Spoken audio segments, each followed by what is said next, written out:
Cele is pursuing Khumalo to resign from the police so that he can stay away from the disciplinary case. Mkhize says this upset him. Can really Gerald Cele go to the extent of wanting a person to resign from the service because he wants to protect someone? It was very strange. I did not talk to Gerald Cele from the day. Mkhize was eventually appointed to chair the disciplinary and ended up clearing Khan on all charges. Aryan Singh, Eyewitness News, Pretoria. For live updates on the Commission, visit ewn.co.za or watch live proceedings on our YouTube channel.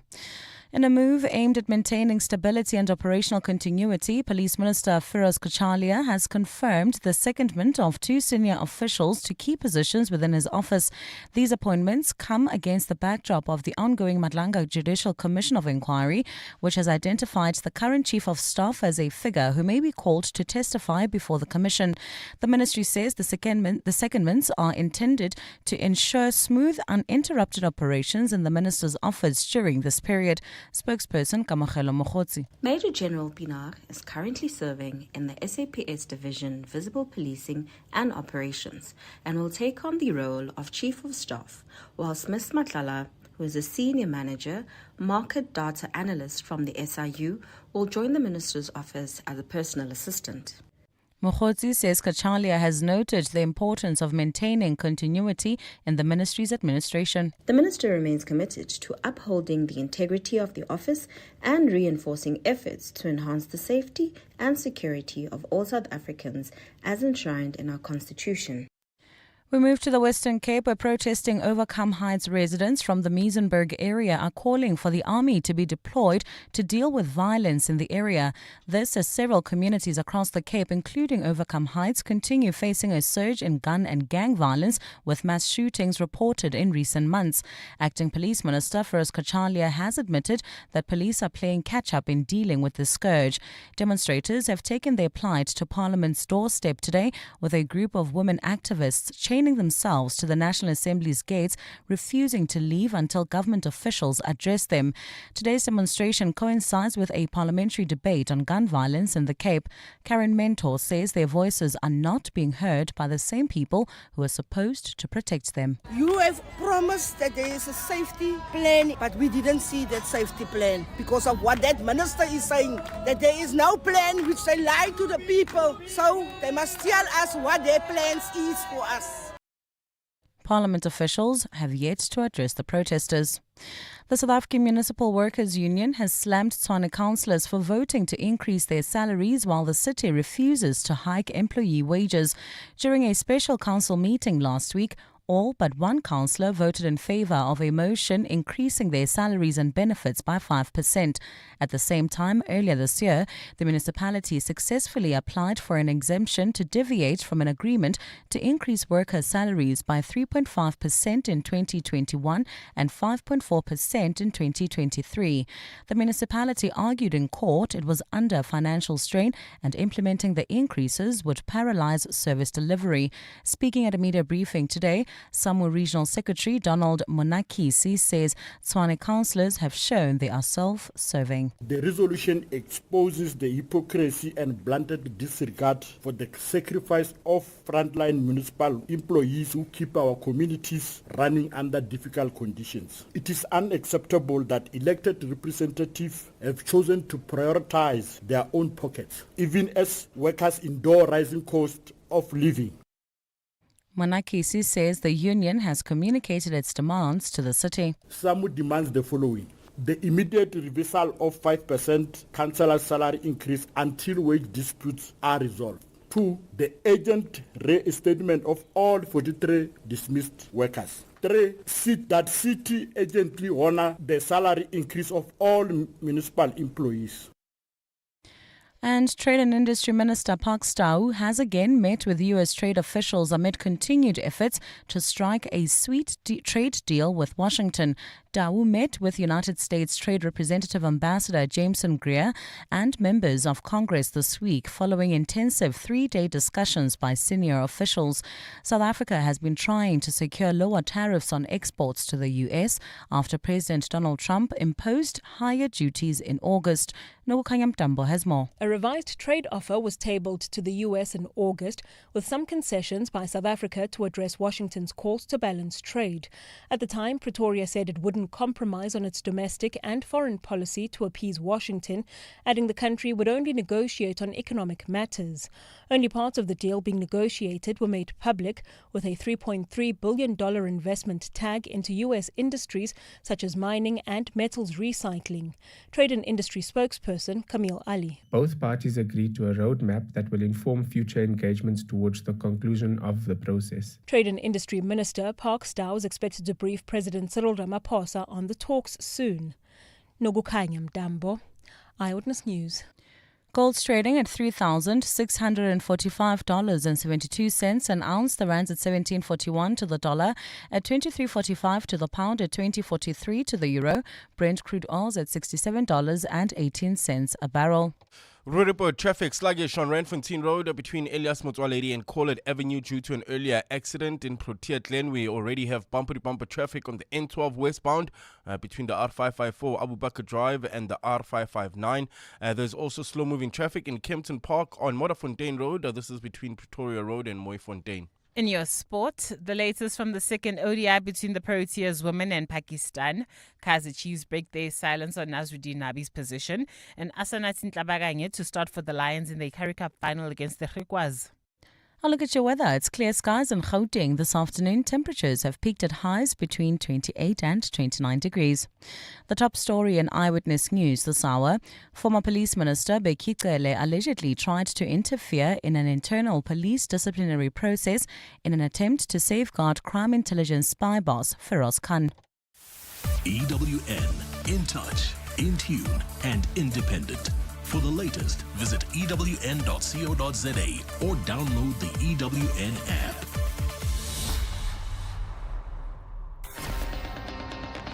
You're with John Perlman on 702. Streaming on the Prime Media Plus app, DSTV channel 856, 92.7 and 106 FM.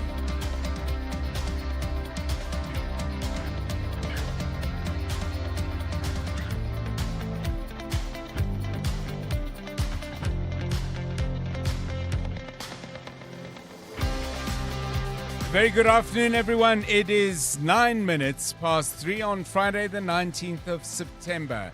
This is 702 Drive with me, John Perlman. Wherever you're listening to us in 702 land, welcome to the show.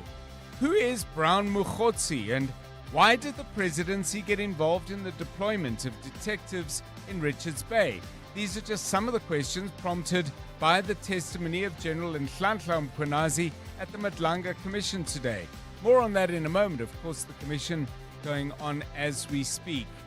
Some other stories we're covering. South Africa's water crisis, urban and rural, runs deep and wide, and we're going to need our very best minds to come up with solutions, lasting ones. At 5:20, we'll talk to Professor Craig Sheridan. He's heading up a newly formed research institute set up at one of our leading universities to deal with these problems. Appropriately, it's called WITS H2O. We'll give you one especially interesting piece of music in Randall's One Song. That's at 5:10. And in our weekly feature, Song, a Book and a Dish, we'll learn something more about forensic expert and organized crime analyst Chad Thomas. He's been a regular fixture as we pick our way through all these dark corners of our society. Regular fixture on this show and on 702 in general. He's with us at 6. We've got all that and a whole lot more on 702 Drive, including breaking news from the roads in our regular traffic updates, and the latest from the markets. Speaking of which, the JSE is still above 105,000 points, but down by around 125 today. Leading the loss makers, Tsokosan down by 6.1%, Sappy by 4.7%, the motor company Motors weaker by 2.8%. But moving on up, DRD Gold has gained 3.5%, Boxer up by 3%, Harmony better by 2.7%. Rand currently trading at 17.41 against the dollar. That's 6 cents weaker than yesterday. Better news though on the euro.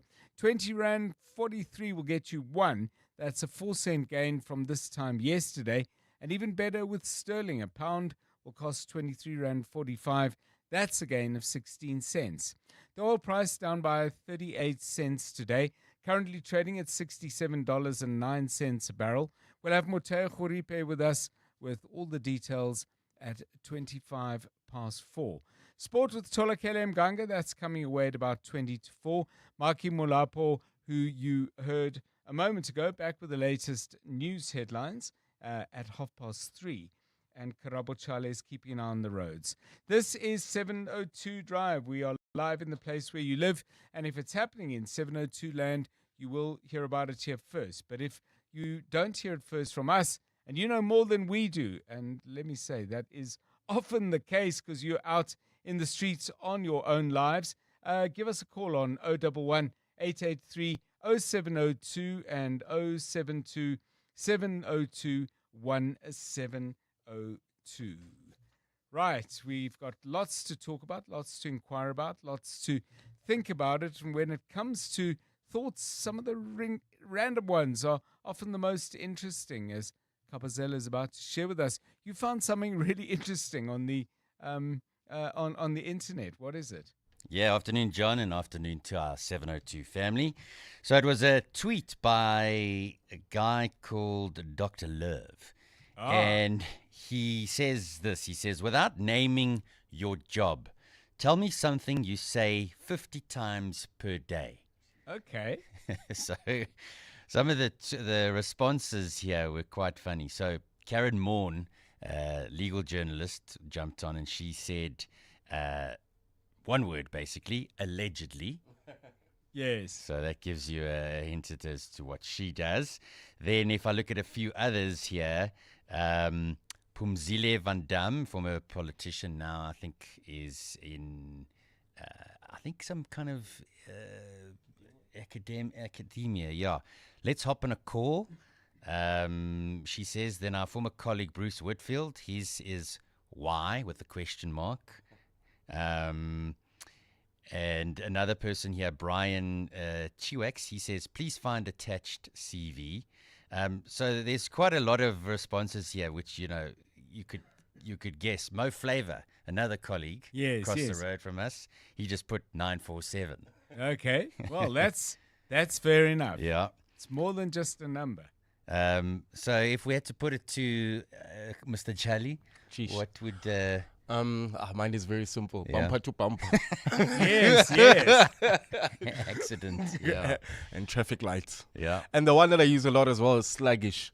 And so they even call me Mr. Queuing Sluggish. delays. Yeah. I've heard that one before as well. Bumper to bumper. Do you know the Grace Jones song, Pull Up to the Bumper? Nope. We'll have to find it for you. Maybe we could introduce that as your traffic theme tune. Okay, so Kapazela, what about you? What are the words that you use or phrases that you use a lot? Yeah, it would probably be, would you be available for an interview? Yes. That would probably be it, because, I mean, how many guests we ask on a daily basis to come on the show and chat with you. And most of the time, you know, we chat to the guests, it's written, so it's WhatsApps, because, you know, some people are too busy to take phone calls. So the number of times we type that out on a daily basis, that would be ours. Yeah, mine would probably be give us a call. So give us a call, please, on this. There I go again. Phrases, words that you use in the course of doing your job that without you telling us what your job is, kind of make clear what your job is. What I'd like you to do, by the way, is give us the phrase and then I need you to put us out of our misery in some way, shape or form, so that if we haven't quite twigged as to what your job is, maybe there's a way of letting us know. So, yeah, think about how you'll do that. In a voice note, tricky, but guess my job, I guess. Give us a ring on that. Give us a call on 011 883 0702, WhatsApp voice notes, and text messages, please, to 072 702 1702. Let's go bumper to bumper. Well, at this stage, John, there's slow-moving traffic. That's in the Roodepoort area on Randfontein Road between Elias Motsoaledi and Collard Avenue. Protea Glen, bumper-to-bumper traffic on the N12 westbound between the R554 Abu Bakr Drive and the R558. Traffic is also a bit sluggish in the Kempton Park area on Modderfontein Road between Pretoria Road and Mooifontein. And in Midrand, slow-moving traffic, N1 North between Ellendale and New Road. If you come across any other traffic issues, messages, please WhatsApp us on 072-702-1702. You're with John Perlman on 702. If you're not near a television, haven't had a chance to see what happened in the 200 meters at the World Athletics Championships out in Tokyo, Noah Lyles Day winning the 200 meters in 19.52 seconds, which matches a record set by Usain Bolt. Second place, his teammate Kenny Bednarek and young Jamaican Brian Lavelle. Winning bronze, disappointing for Botswana, and for Southern Africa, the Olympic champion, Lesia Tebego, finishing just fifth. But anyway, yeah, there it goes, eh? It goes fast. 200 meters, 19.52 seconds. That's how long it took him to get all the way around the bend and down the home straight. 702 drive, it's 18 minutes past 3. Clement Maniatella. Weekday mornings, 9 to 12. 9 to 12. Is that why some of the ladies actually used to call in the station and say, if you're looking for like a decent gentleman, go join these running clubs in Sandton, or be part of a cycling club, or go spend some time at the country club. And look a certain way. And yeah, absolutely. Yeah. And even take up golf lessons if you can, because they think that, those are the high valued men that they can meet because, again, as you say, market value. Because what society has said, especially in the African context, that ubuhle bendoda inkomo zayo, meaning that a resourceful man is an attractive man. Relationship coach, Clement Maniatella. 9 to 12 on 702. The DSTV Delicious Festival, powered by Lotto Star, is back. With just one ticket, experience unforgettable music, mouth-watering food, bold fashion, and vibrant art. From Saturday 20 to Sunday 21 September, celebrate with friends and bring the family for a picnic on Sunday. This year, DSTV celebrates 30 years with international headliners, SA's hottest talent, and a feast that's as big as the vibe. It's Africa's biggest music and food festival. Get your tickets now at Ticketmaster. The DSTV Delicious International Food and Music Festival, powered by Lotto Star and supported by 947 and 702. More on deliciousfestival.com. Let's count backward. 5. Insurance. 4. Pineapple. 3. Insurance. 2. Pineapple. 1. You're under. Pineapple FSP 48650 is underwritten by Omart Insure Limited, a licensed non-life insurer and authorized FSP. Mzansi, don't miss out on playing Powerball and Powerball Plus for a life-changing 143 million rand in total estimated jackpots this Friday. Don't delay. Play Powerball for an estimated 77 million rand and Powerball Plus for an estimated 66 million rand today. Buy your tickets now in store on nationallottery.co.za, the mobile app, cell phone banking, or simply dial *120 *7529# for USSD. Panda, Pusha, play. Players must be 18 years old. Play responsibly. E2 is the proud operator of the National Lottery. Tap into the power of good sleep. Visit Dial-A-Bed today and save up to 30% on our best-selling brands. Our Sealy Celebration Plush Comfort Queen Set is now $9,499, and our 40 Winks Active Zone Extra Firm Queen Set is now only $11,999. Save $6,000. Plus, get next-day delivery on our best sellers. Dial-A-Bed. Sleep for life. Durban is open for business and investment. From Monday 22 September, global and local thought leaders, business pioneers, and changemakers will gather at the 2025 installment of the Resurgence Conference Durban. The Clement Maniatella Show will be there to bring you all the highlights and insights live. This is where the future of Durban will be shaped, where opportunity for growth awaits. The Clement Maniatella Show, live at the 2025 Resurgence Conference Durban, Monday 22 September. From 9 to 12 on 702. 702. WhatsApp John on 072 702 1702. Afternoon, Dr. John. Mine will be welcome on board. That's one word that I will use the whole day. Welcome on board. My name is Sydney from Germiston. Thank you. So, Sydney, are you a pilot? Are you the chief steward? Tell us. Drop me another note, just a text if you will. Are you Pilot Sydney? Are you Chief Steward Sydney? Welcome on board. I suppose I'm assuming that you're not a ship's captain. But the question we asked earlier is, what do you say over and over again during the day that will give us some clues to what your job is? But it might be a phrase, it might be a particular word you use. Drop us a note on that. 072 702 1702, 22 past 3. You're with John Perlman on 702. Let's walk the talk. 702 Drive. Let's take the first of the day's look at day 3 of the Madlanga Commission. Our EWN colleague, Alpha Ramashwana, out at the Bridget Mabandla Justice College, where the commission is having its hearings out in Pretoria. Alpha, very good afternoon to you. All sorts of things catching my ear and my eye earlier. I've been dipping in and out, but the name of Brown Mkhize and his relationship, not only with the Minister of Police, Senzo Mchunu, but his engagement, whether this was willingly for General Mkhize or not, but there seemed to be a WhatsApp flow, mainly from Mr. Mkhize to the General. What was said about this, and why do you think it might be important? Good afternoon, John. You would know that the name of Brown Mkhize was first mentioned to us as South Africans and the media on the 6th of July by Mkhize during his media briefing in Durban. And one of the main concerns was that Brown Mkhize is not in the police service at all. He is not registered as a source of the South African Police Service, but somehow has access to confidential police documents and confidential information in the police service. And those were some of the things that Mkhize was talking about here today, saying that Mkhize texted him sometime in 2024, saying that there is an attempt to discredit him, Mkhize. There's an attempt to have him removed as the KZN police commissioner. And he sent him proof. He sent him documents that were confidential, documents that only a few number of people in the intelligence and police service had access to.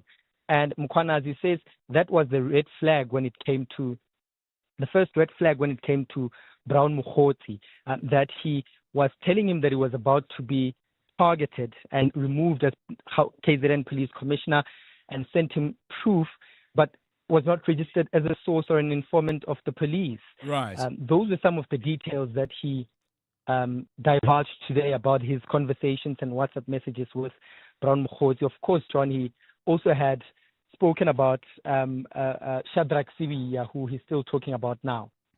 Thank you very much, Alpha Ramashwana. We will catch up consistently throughout the day on day 3 of the Madlanga Commission of Inquiry. We'll chat to Oren Singh, our other EWN colleague, with a wrap of what happened today. And we will be talking to Jeff Wicks, who has been doing some digging into some of the background around Mr. Brown Mkhize. That's coming up at 10 minutes past 4. It's 25 past 3. John is on X. At John Perlman. So also in Pretoria, but on a very different note, the South African Municipal Workers Union holding a press conference today. Very unhappy indeed with the Tshwane Council voting to increase the salaries of councillors by 5%, while workers' wages have been stuck with, I think, a 3.5% increase somehow not delivered on. So what's going on, and how might this affect the G20? Because that seemed to come up in the conversation as well. Thabiso Goba, another of our EWN colleagues, joining us now for that. Thabiso, very good afternoon to you. What is the key argument that the Samwu is making? Are they saying the councillors should get 5, but we should also get something? Or are they saying the councillors shouldn't get anything at all? Good afternoon, John. They're saying the councillors shouldn't get anything at all. And I think let's go back here, John, a couple of years back. You remember that in 2023, there was a 4-month labor strike in Tshwane. It absolutely crippled service delivery. There was damage to municipal infrastructure. The mayor, Celia Brink, from the DA, was the current mayor at the time. That labor strike was due to the Tshwane municipality refusing to implement a previously agreed upon wage increases for all employees. It was supposed to be 3.4% for 2021, and it was supposed to be 5.4% for 2023. Both those previously agreed upon increases were not implemented by the Tshwane municipality. Hence, there was a labor strike. Now, the Tshwane municipality went to court and successfully argued, John, that we can't afford to give the workers a salary increase, because if we do, then service delivery is going to suffer and we are in a bit of a financial strain. That's what the Tshwane municipality argued. Now, what happened is last week Friday, as we reported, that the Tshwane Municipal Council, all councillors, John, except for one councillor, Mr. Lex Middleburg, all Tshwane councillors, and I've been here before, so John, and you know how difficult it is to find unanimity in a council, but all Tshwane councillors voted to increase their salaries by 5% with some added benefits. Now, this has obviously left a sour taste in the Municipal Workers Union because, as I said, the Tshwane municipality refused to increase salaries for workers, saying that they don't have money. And now what they're seeing last week Friday is Tshwane councillors increasing their own salaries. So for the South African Municipal Workers Union, it does seem like that, what is good for Tshwane councillors is obviously not good for municipal workers. And now, John, obviously they are threatening to go on another labour strike. And this time, we do know that in November, there is going to be the G20 summit. The host city is Johannesburg. However, Ekurhuleni and Tshwane will have some ancillary events.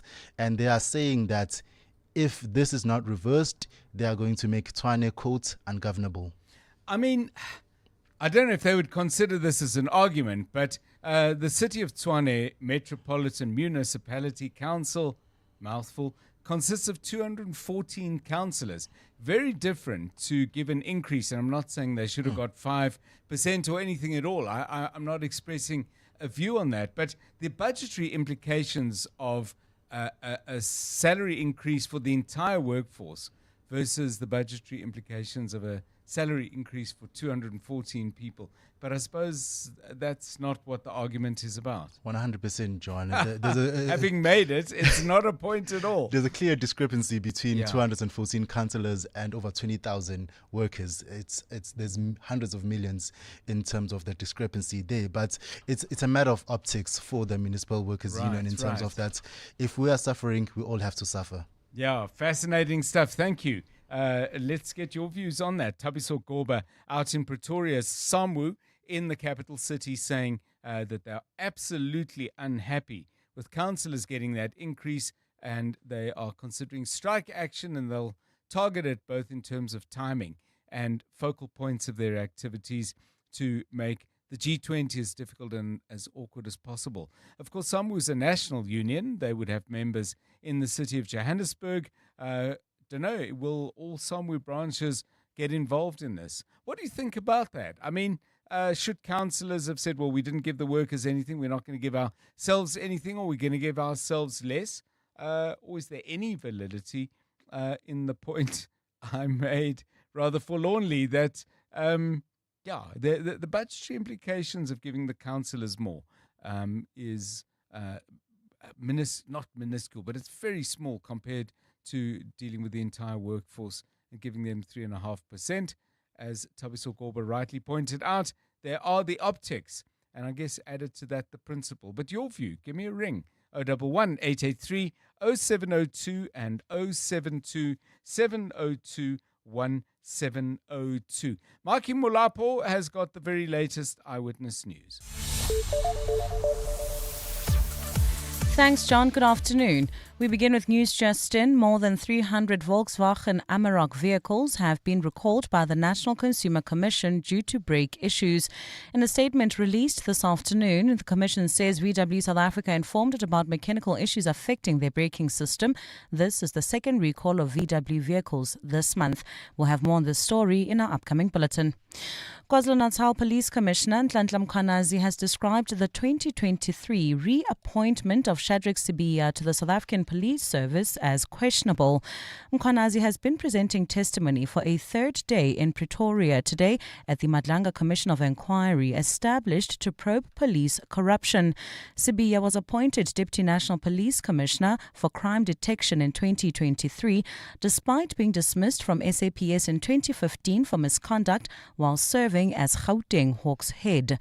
Mkhize has questioned why Sibiya was elevated to the position of Deputy National Commissioner, knowing that his image was tainted.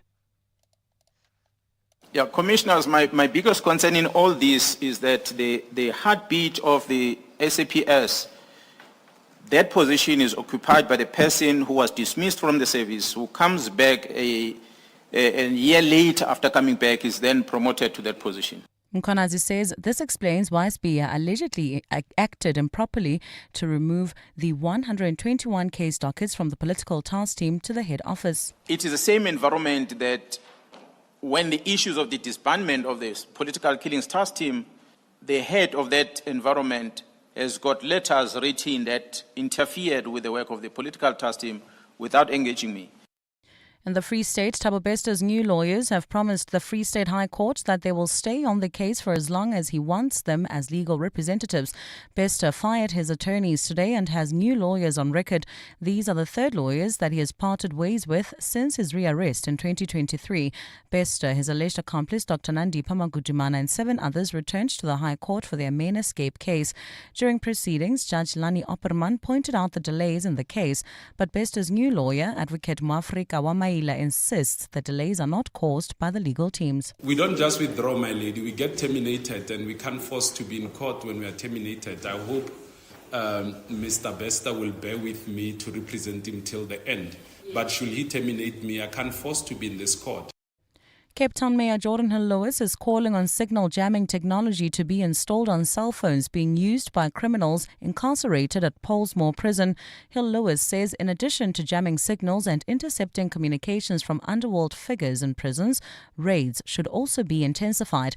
The mayor says he has written to the Correctional Services Minister, Pieter Groenewald. He explains the extent at which criminal activities are being conducted from within the prison walls. On a recent roads project inspection that I did in Bishop Lavis, I was informed by the contractor that he had left the site previously due to extortion threats made by phone call from an underworld figure currently serving time inside Pollsmoor. And a motion by the EFF for an ad hoc committee of parliament to investigate the removal of apartheid-era statues and memorials has found little support during a mini-debate today. While the Red Berets, supported by the MK party, have argued that these symbols glorify colonialism, the majority of political parties said they are an important reminder of the country's painful history.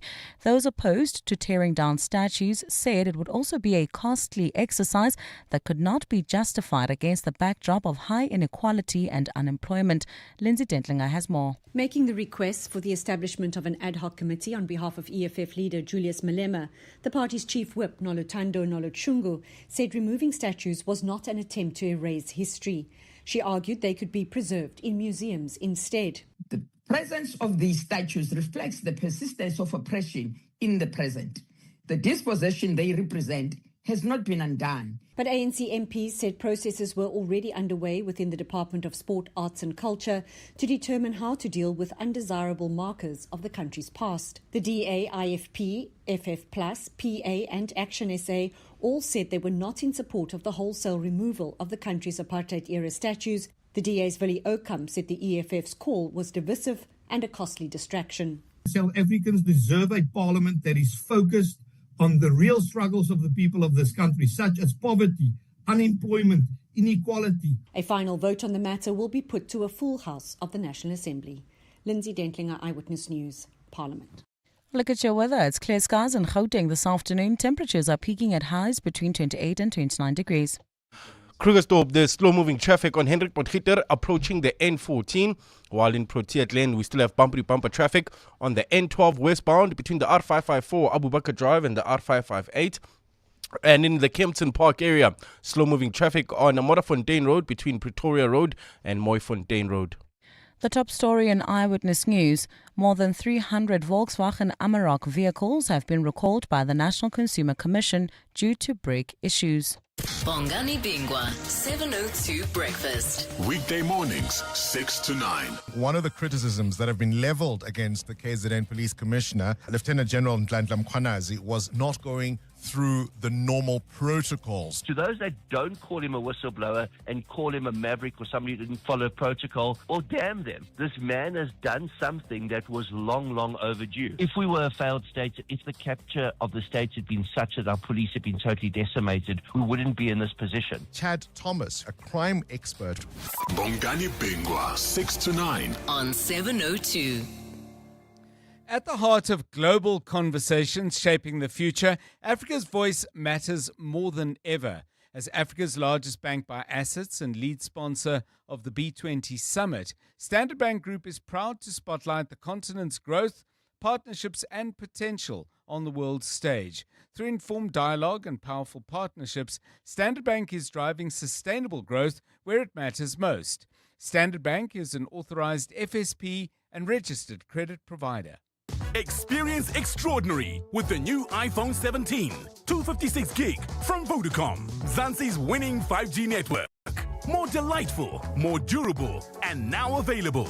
Get yours on a 3 gig red core plan from $899 per month over 36 months, plus a free extended warranty. Be the first to get it today. Available in-store and online. T's and C's apply. Further together. Vodacom. It's spring, SA, and here at DecoFern, we say it's time to say yes. Say yes to new friends. Yes to new adventures. Will you marry me? Yes! And definitely say yes to a few new things. Welcome to DecoFern. Say yes to awesome savings at the DecoFern Furniture Spring Sale, with up to 35% off on outdoor furniture and much more. In-store now or at decofernsa.co.za. Backed by popular demand, legendary jazz icon Kenny G will be performing at the Super Bowl at Sun City on Friday, the 3rd of October. Get ready for an unforgettable night of timeless hits and pure musical magic. Get your tickets from webtickets.co.za. Brought to you by Breakout Events and 702. 702. WhatsApp John on 072 702 1702. A very good afternoon to you, John. Lovely show as always. Well, John, try and guess this one for what I do as a line of my teaching. Hey, when I move out the way, when man, why are you so slow? And goeie genade. And then there are the worst others that could be said, but obviously we can't say them. National radio. But yes, I'd love to hear the 702 landers try and guess what it is that I do. Khali here from Douglasdale. Just bye. Tumelanda de John, this one is going to be slightly difficult on a voice note, but I ask, what is it for? A lot. Yeah. In the creative space, what is it for? If you can guess that. Hi, John. Here's a good one. See whether you can guess my position. Good morning, young men. Afternoon, John and team. Brett here. Hope you're all well. So for me, it would be, the phrase I would say often is, I don't ask questions I don't already know the answers to. And the other one would be, starts in a game, ends in a fight. I've watched this movie many times before. And that would be in my role as an educator at a boys' school, especially on break duty, walking around, or when I'm involved in sorting out a disciplinary case. Those are great. So anyone with some ideas, and if you're just wondering, okay, what are we doing here? Because you've just tuned in. We asked at the beginning of the show, what is it that you say on a regular basis throughout the day that will give us some clue as to what it is you do for work? So, I mean, for those of us here, bumper to bumper was Karabo Chale's not favorite expression, but most regular expression. And then we heard from Khadi there. Any clues? My guess was traffic cop. I was thinking a blue light, those blue lights, okay, or a taxi driver. Okay. Yeah, because they're always moving people out of the way. Yes, Yeah. yes. Okay, Khadi, well, let's get a few more guesses, and then you're going to have to drop me a note and tell us for. Then, wonderful call as well, saying, what is it for? And I work in the creative space. So what is it for? It's not who is it for. So you're not working around gifts. What is it for? Maybe it's a advertising agent. Okay. Who's the client? Who's it for? I don't know. Yeah. What is it for? I'm scratching my head on that one. Good morning, young men. I would assume he's a teacher, and Brett at the end made clear that he is a teacher. Starts as a game and ends in a fight. I can picture that. So more of those, please. Either your own regular phrases that you use in the course of a day of work, and if you've got some ideas about the couple that I can't get my head around just yet, you may want to call in with that as well. 072 702 1702. Let's get the latest sport. EWN Sport. So, Lakela, we were looking forward to the women's Proteas team having a really good battle with Pakistan today. Were they messing around? Well, John, we do start in Lahore, where that second ODI between Pakistan and the Proteas women is being delayed by rain. Before the break in play, South Africa were at the crease on 238 without any loss after 41 overs. Batting was captain Laura Waldvat on 93 alongside Tasman Brits on 133. Switching over to football, where Kaizer Chiefs have confirmed that head coach Nazruddin Nabi is currently not with the team as discussions remain ongoing regarding an internal matter. The club haven't said whether the Tunisian coach is on his way out, but they insist they remain focused on ensuring stability and continuity for the players and supporters during this period.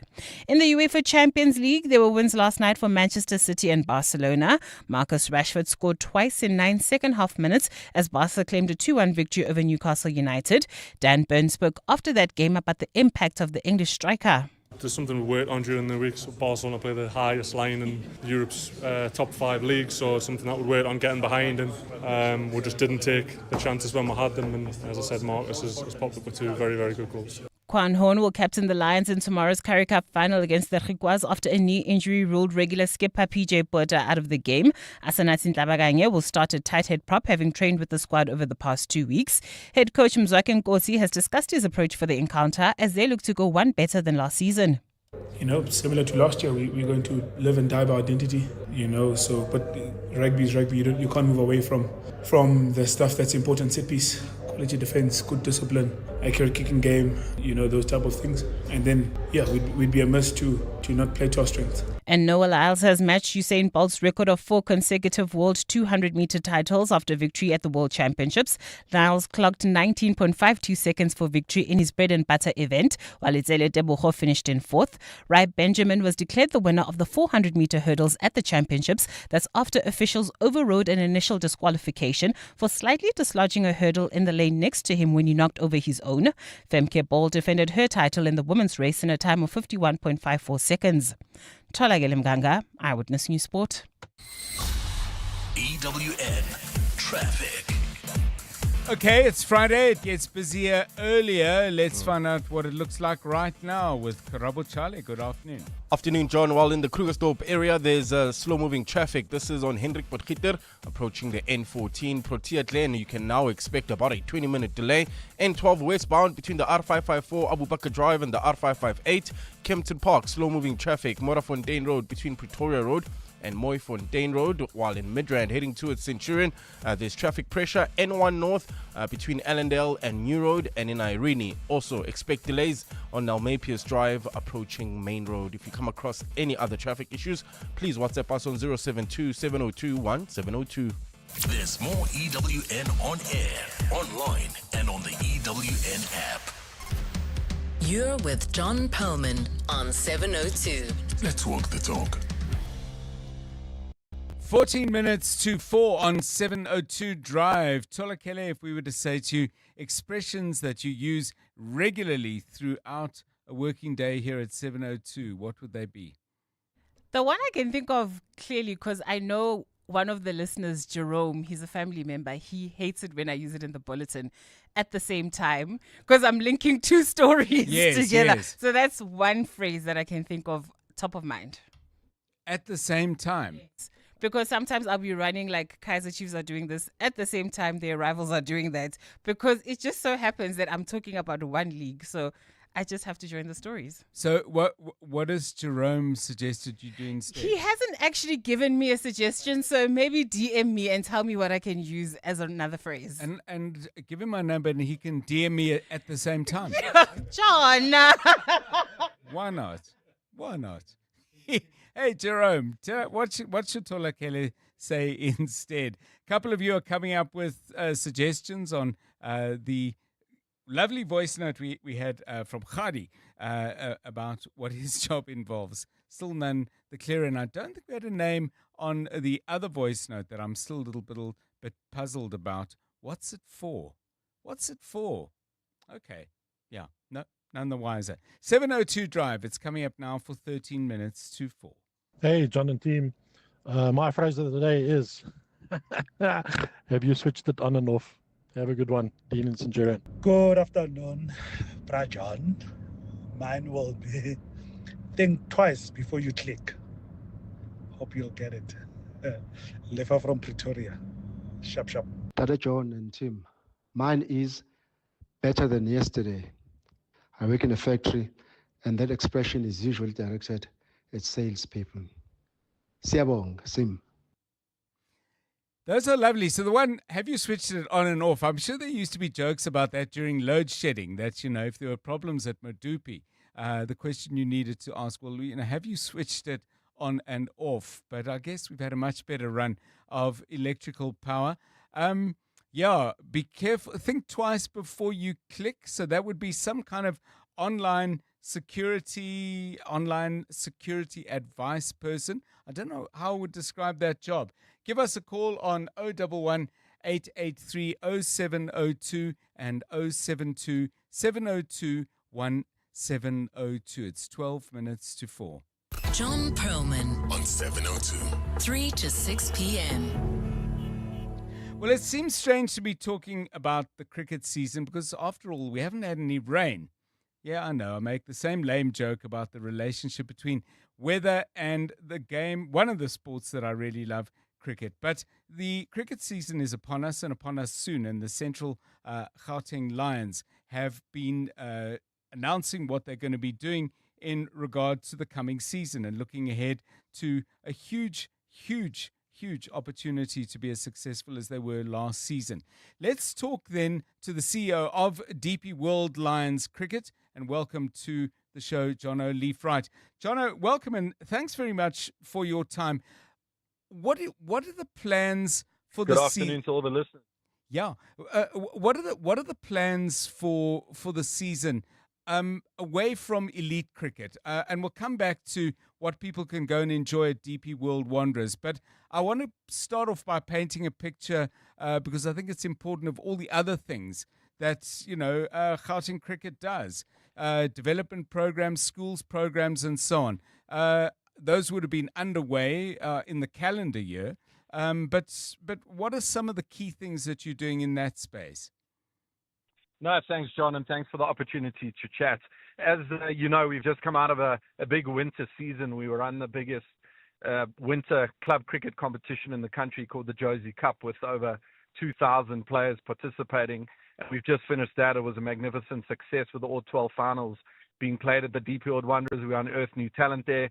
We get to retain talent that we're excited about, and we get to get them involved in the more structured setups of either the academy or the professional sides. Currently on the go is obviously all the trials for the various school weeks in order for us to select our provincial sides that will go on and represent us at the Cricket South African national competitions.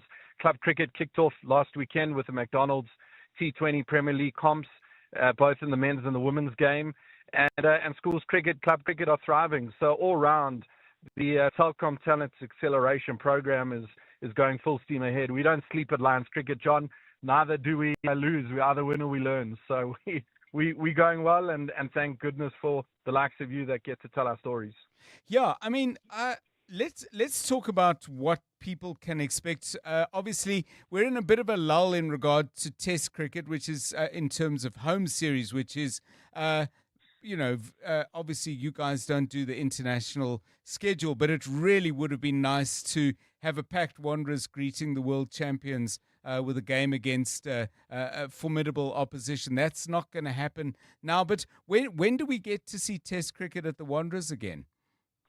Yeah, John, interestingly enough, there's only the West Indies inbound tours happening for the men, and we've got Ireland playing the women later this year, which we're excited about. But Test cricket in 2026 is going to be very, very good, with Australia and England both touring South Africa. And undoubtedly there will be Test matches at the DP World Wanderers and Test matches around the country. So to have Australia and England here in 2026 is something we're all very excited about.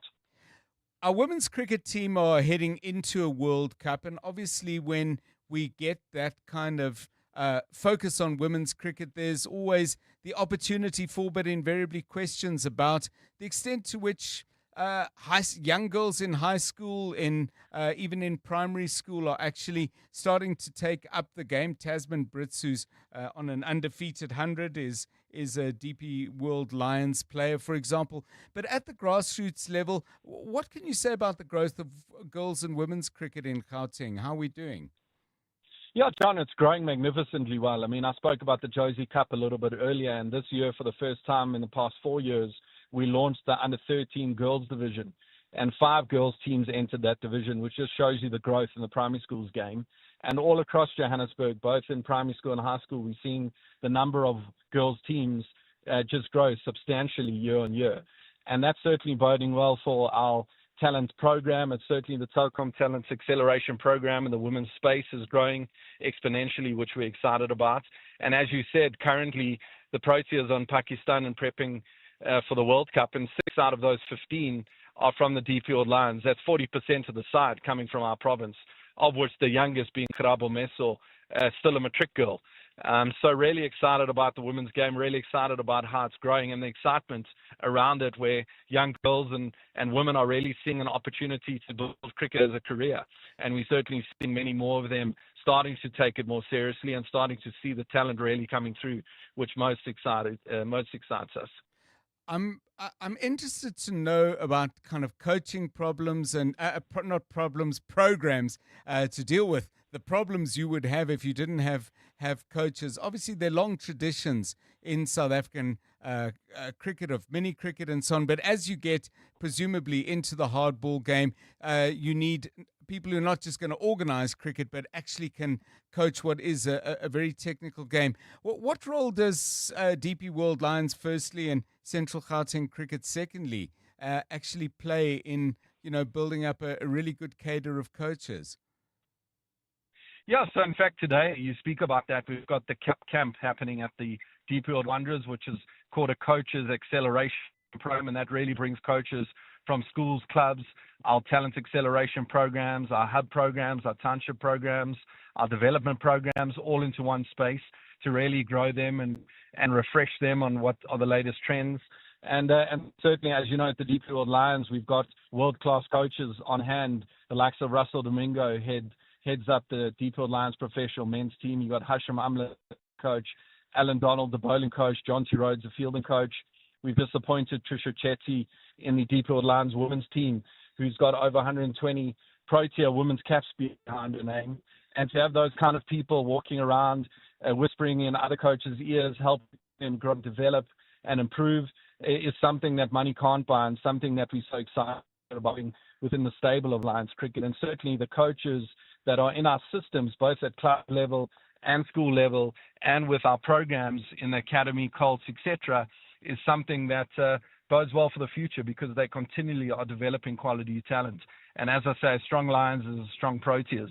And we're not only about producing great cricketers on the field, but great human beings off it, and players that can represent our country really well and represent us on the global stage, and hopefully allow us to lift more trophies like the Mace that we lifted early in the year. Well, speaking of that, Mace, 4 DP World Lions men's squad players, Temba Bavuma, Vian Mulder, Ryan Rickleton, Kachisa Rabada, front and center of what was achieved at Lords. But you talk about, Jono, not just great players, but also the personal dimension. And obviously, particularly for younger cricketers. Some of them are going to go on to have stellar careers, but simply the law of averages will say that that's not going to happen to all of them. In your player development program, how do you factor that in and work with people either who are going to excel but whose careers will come to an end, or some for whom their careers will plateau in the inevitable nature of elite sport? Is that part of the way DP World Lions goes about dealing with your top players? Yeah, absolutely, John. It's all about player care and holistically caring for the player, both mentally, physically, and technically. And for us, I mean, many of you know that I came from that coaching world. So developing talent and retaining talent and giving them a realistic picture of their growth plan is key for us, because to your point, not all of them are going to become a DP World Lions player or a player that can play cricket professionally around the country or around the world or for the Proteas. So we need to make sure from an education point of view, from a household point of view, we're not only developing these great cricket players, but great human beings that can go and be a great attorney or maybe a doctor or a physiotherapist or an umpire or administrator. But we're there to walk that journey with them. We're there to help them through it every step of the way. And we've had many of those cases where players have not been able to get to the top echelons of cricket, but have gone into some other aspects of either cricket or of life, which we've looked back on and been so proud that we've walked that journey with them. John O'Leaf-Wright, thank you. CEO of DP World Lions Cricket. The season begins in October. You know, and I often talk about little corners of South Africa that I absolutely love, favourite spots. I've waxed lyrical about the Kruger Park. There are parts of Cape Town that I absolutely love. But to add to those special and happy places, I would say the Wanderers, the last session of a test match, the late afternoon light, and hopefully the Proteas doing well. Can't wait for that to be back in the heart of Johannesburg at DP World Wanderers Stadium. For other people, younger, newer, perhaps in their fan journey, it'll be also the late afternoon, but it's becoming night because you're enjoying SA20, and that begins in the new year as well. So, cricket. Now we just need some rain. The Midday Report. Weekdays, 12 to 1. On the Midday Report, every day from 12 to 1 p.m, we will bring you breaking news from the scene as it unfolds with newsmakers, reporters, commentators, experts and analysts. We'll explain the stories of the day, give you context for why they are important and what they mean for you. It is everything you need to know in 1 hour, from news to global events, business, sports, science, books, and always some good news too. Appointment listening every day at 12 with the Midday Report. The Midday Report with Mandy Wiener. 12 to 1 on 702. 702.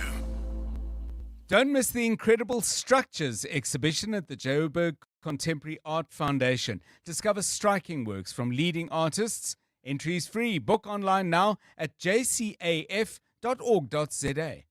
Naked people smell expensive because naked people spend less money on insurance premiums and more money on fancy French colognes with names they can't pronounce.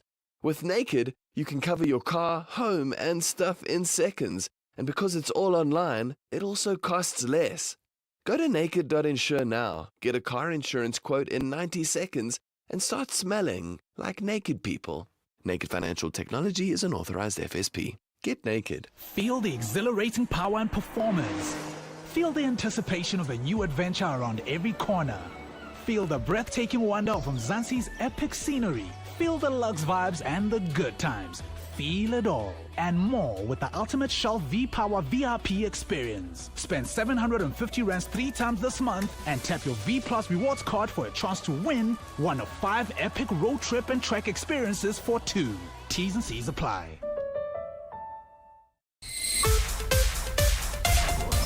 This is EWN. VW recalls Amarok vehicles and alleged Cape Town gang boss handed sentence for corruption.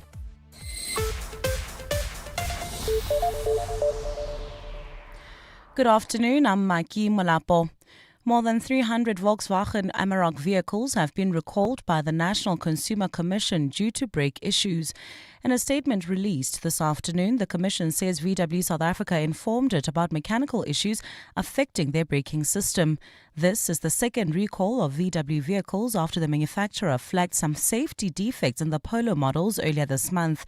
NCC spokesperson Peton Daba is urging all affected motorists to take their vehicles to an approved VW dealership. We want to urge consumers who are driving a VW Amarok, which was made available from the 10th of January 2025 up until the 12th of June 2025, to immediately contact any VW authorized dealership or Volkswagen commercial vehicles so that their vehicles can be assessed. In the Western Cape, alleged gang boss Mkhize Modak has been handed a 10-year prison sentence for corruption. 3 years of the sentence are suspended for a period of 5 years, which means he will effectively serve 7 years direct imprisonment.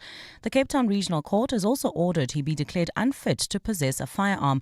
Modak was convicted in June for his involvement in criminal activities with former senior police officer Brigadier Colindran Govender, who has since pleaded guilty and been sentenced. Carlo Peterson has more. Hawk spokesperson Siyabulile Vukubi says investigation showed Modak acted with common purpose by paying gratification amounting to 146,000 rand to Govender in return for special treatment. Governor prevented a cooperation between an officer from SAPS PAL Vehicle Identification Section and the investigating officer in a matter based at Cape Town Central. As a result of Governor's action, the Mercedes-Benz which belonged to Modak was never seized, as it was the center of investigation. Govender received a 5-year sentence, suspended for 4.5 years after pleading guilty to being in a corrupt relationship with Modak. Modak is also on trial for alleged tax evasion and another matter where he faces 122 charges for various crimes related to allegedly operating a criminal enterprise. Carlo Peterson, Eyewitness News.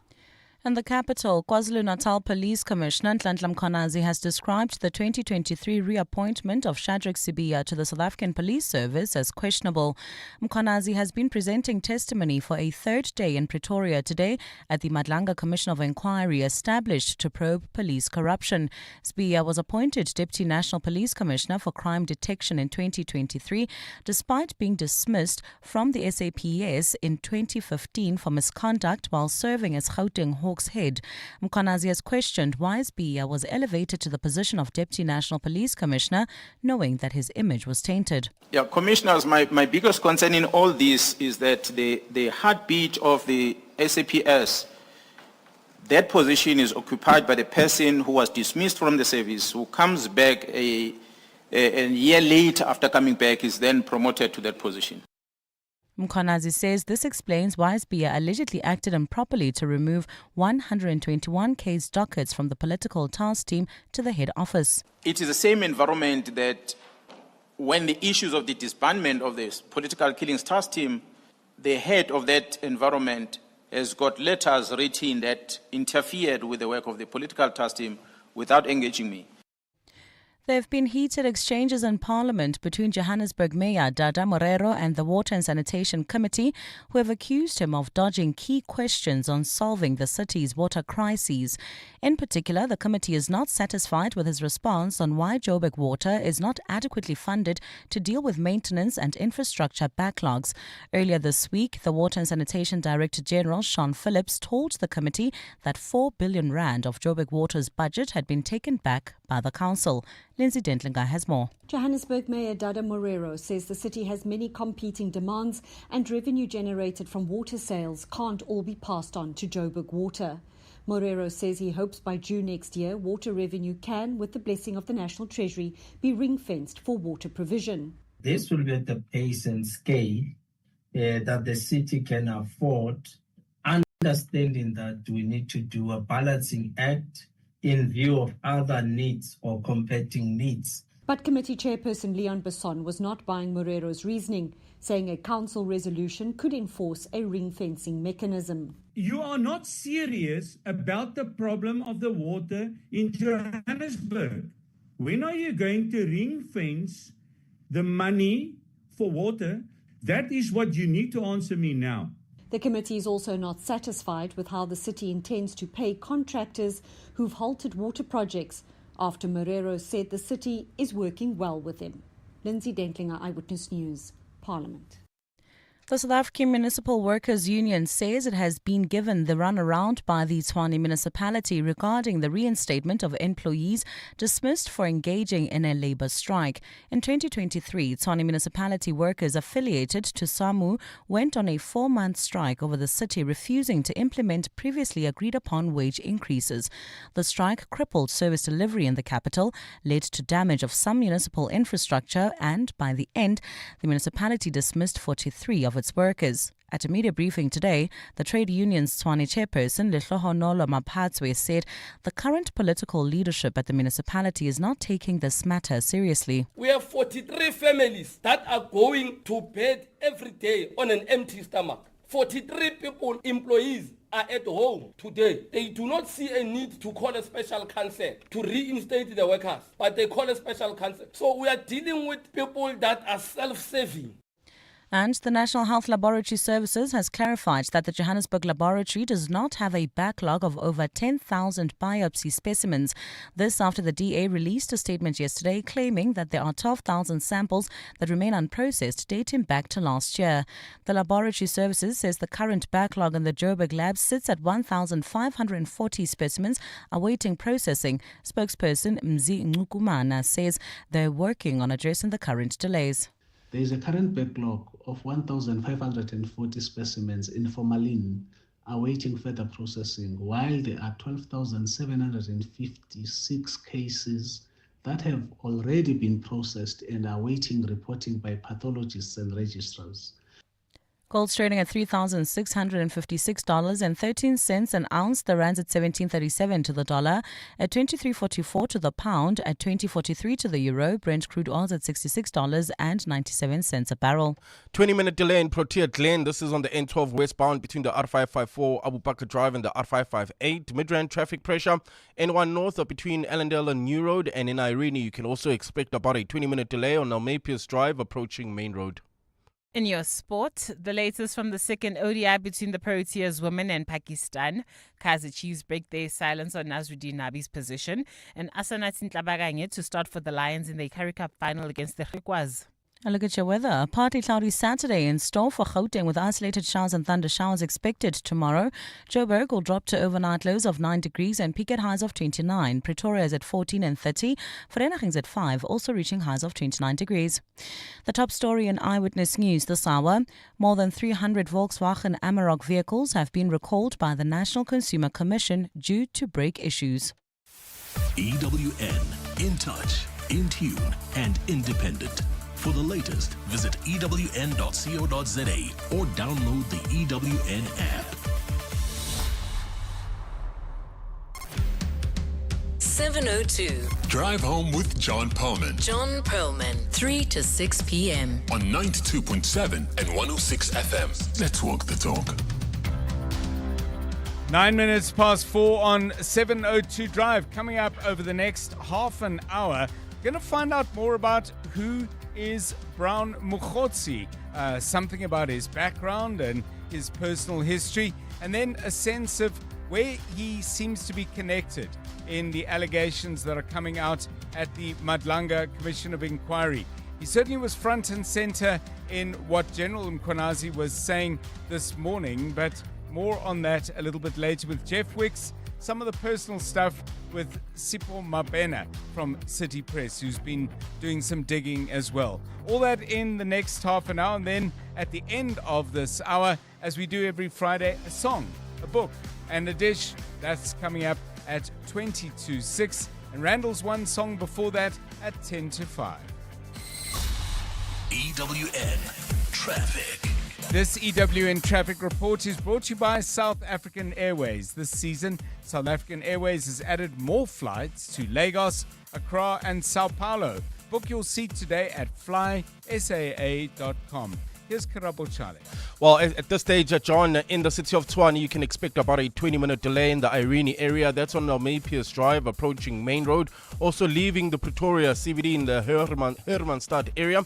Traffic remains sluggish on Eskiam Pahlele between Van der Hof and the R80 Midrand. Traffic pressure heading towards Centurion. N1 North between Allendale and New Road. Also in Ekurhuleni, Kempton Park, slow-moving traffic on Modderfontein Road between Pretoria Road and Mooifontein.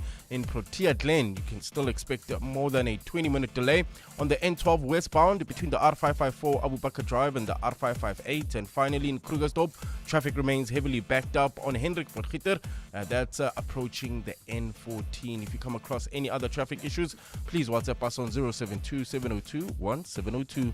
There's more EWN on air, online, and on the EWN app. From 4 November, South African Airways launches double daily flights between Johannesburg and Gaborone. Premium service, convenient timings, and the reliability you deserve. Open for booking. Book now at flysaa.com. 702 Afternoons. With Relebogile Maboja, 1 to 3 p.m. Is this your first time at the Joy of Jazz? No. You've been or regular? Actually, this is a commemoration of my 20th year. I can't The first time I believe did it, I was still with Mahube, with Oprah, Olive and them. How does it feel graduating to the level where it becomes all about you? I actually feel I'm getting my doctorate. Thank you very much. Afro jazz singer and composer Pinda Makala. 702 Afternoons. With Relebogile Maboja. Let's walk the talk. Ready to lead and make our world a better place, Regenesis School of Education proudly launches its revolutionary Bachelor of Education program. They don't just develop teachers, they develop conscious leaders equipped with IQ, STEM, AI, and emotional intelligence. Study in the heart of Sandton or online worldwide with a world-class faculty trusted by over 1,000 corporations and 500,000 alumni from 150 countries. Enroll now at regenesis.net/education. Regenesis School of Education, awakening potential. Did you know that every time you swipe your benefit card, you're contributing towards the Dis-Chem Foundation? Each time you swipe, not only are you rewarded, but a percentage of your purchase is donated to the Dis-Chem Foundation to support communities in need. All the more reason to sign up for your Dis-Chem or Dis-Chem Baby City benefit card today. Support with every swipe. The Dis-Chem Foundation, caring for the community. Business Outsurance are experts in business insurance for butcheries, restaurants, beauty salons, and more. Here's Gert. I definitely have peace of mind that Business Outsurance is protecting our business. I do think Business Outsurance are the best insurance company out there, and they gave us the best quotes. Switch to Business Outsurance and you could get a massive 20% discount on your business insurance premium. Visit outsurance.co.za. Switch and save today. Licensed insurer and FSP. TCs and information online. Tap into the power of good sleep. Visit Dial-A-Bed today and save up to 30% on our best-selling brands. Our Sealy Celebration Plush Comfort Queen Set is now $9,499, and our 40 Winks Active Zone Extra Firm Queen Set is now only $11,999. Save $6,000. Plus, get next-day delivery on our bestsellers. Dial-A-Bed. Sleep for life. 702 was in conversation with Isanti Glass, unpacking how they're redefining glass manufacturing with sustainability and excellence while making a real impact in communities. The campaign, It's in Our Hands, is really, firstly, a reminder of our responsibility collectively, to shape a better future for everyone. And it's a call to action, to consumers, brand owners, to make responsible choices. We understand that sustainability is front of mind. It's really important for a lot of people. And we believe that it is the future. It's in Our Hands is really, like I said, a call to action for all of us to remember that the decisions we make and the actions we take, those choices are in our hands, and we need to do, decisive and, conscious decision-making. 702, in conversation with Isanti Glass. Visit isantiglass.com to learn more. You're with John Perlman on 702. Let's walk the talk. 702 Drive, it's 4:15 today. Day 3 of the Madlanga Commission of Inquiry. The business wrapped about 15 minutes ago, but certainly for the morning.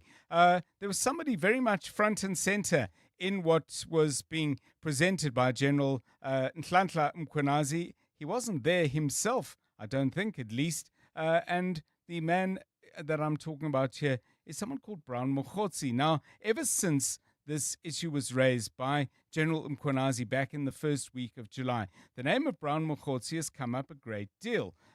Questions have been asked about his relationship to the Minister of Police, Senzo Mkunu. He denied any association with him, but confirmed that they had a relationship as comrades. But today, there was a great deal of detail about him, which we'll go into a little bit later. But many people have said, well, who is this guy? Because he's not a well-known figure, certainly on the South African national political landscape, but a figure, it would seem, with substantial presence in the Northwest, where he grew up in an area of Mahikeng to the southwest of the Northwest Province catalogue. So Brown Oupa Mkhize has been the subject of some inquiry by my next guest, Sipho Mabena, is a senior journalist at City Press, and together with his colleague Norman Masongwini, they've been trying to find out more about this man. Sipho, good afternoon, and thanks very much for giving us your time today. He seems, from what you've written, Brown Oupa Mkhize, to be a person of influence. Has he ever, though, held any formal positions in politics? Good afternoon, John, and everyone listening. Yeah, quite an interesting character, John. This is an individual who has never surfaced anywhere in the civil service or in political circles, according to what we discovered. But despite his not being a common person, a person that is in the public eye, he seemed to lurk in the shadows, as we have come to see, John. So in terms of his relationship with the ANC, I'm looking at the piece that you and Norman wrote. His roots in the ANC very much through the military wing, Mkhonto Wesizwe. Has that in some way anchored his influence, particularly with ANC leaders who might have been in exile? Yes.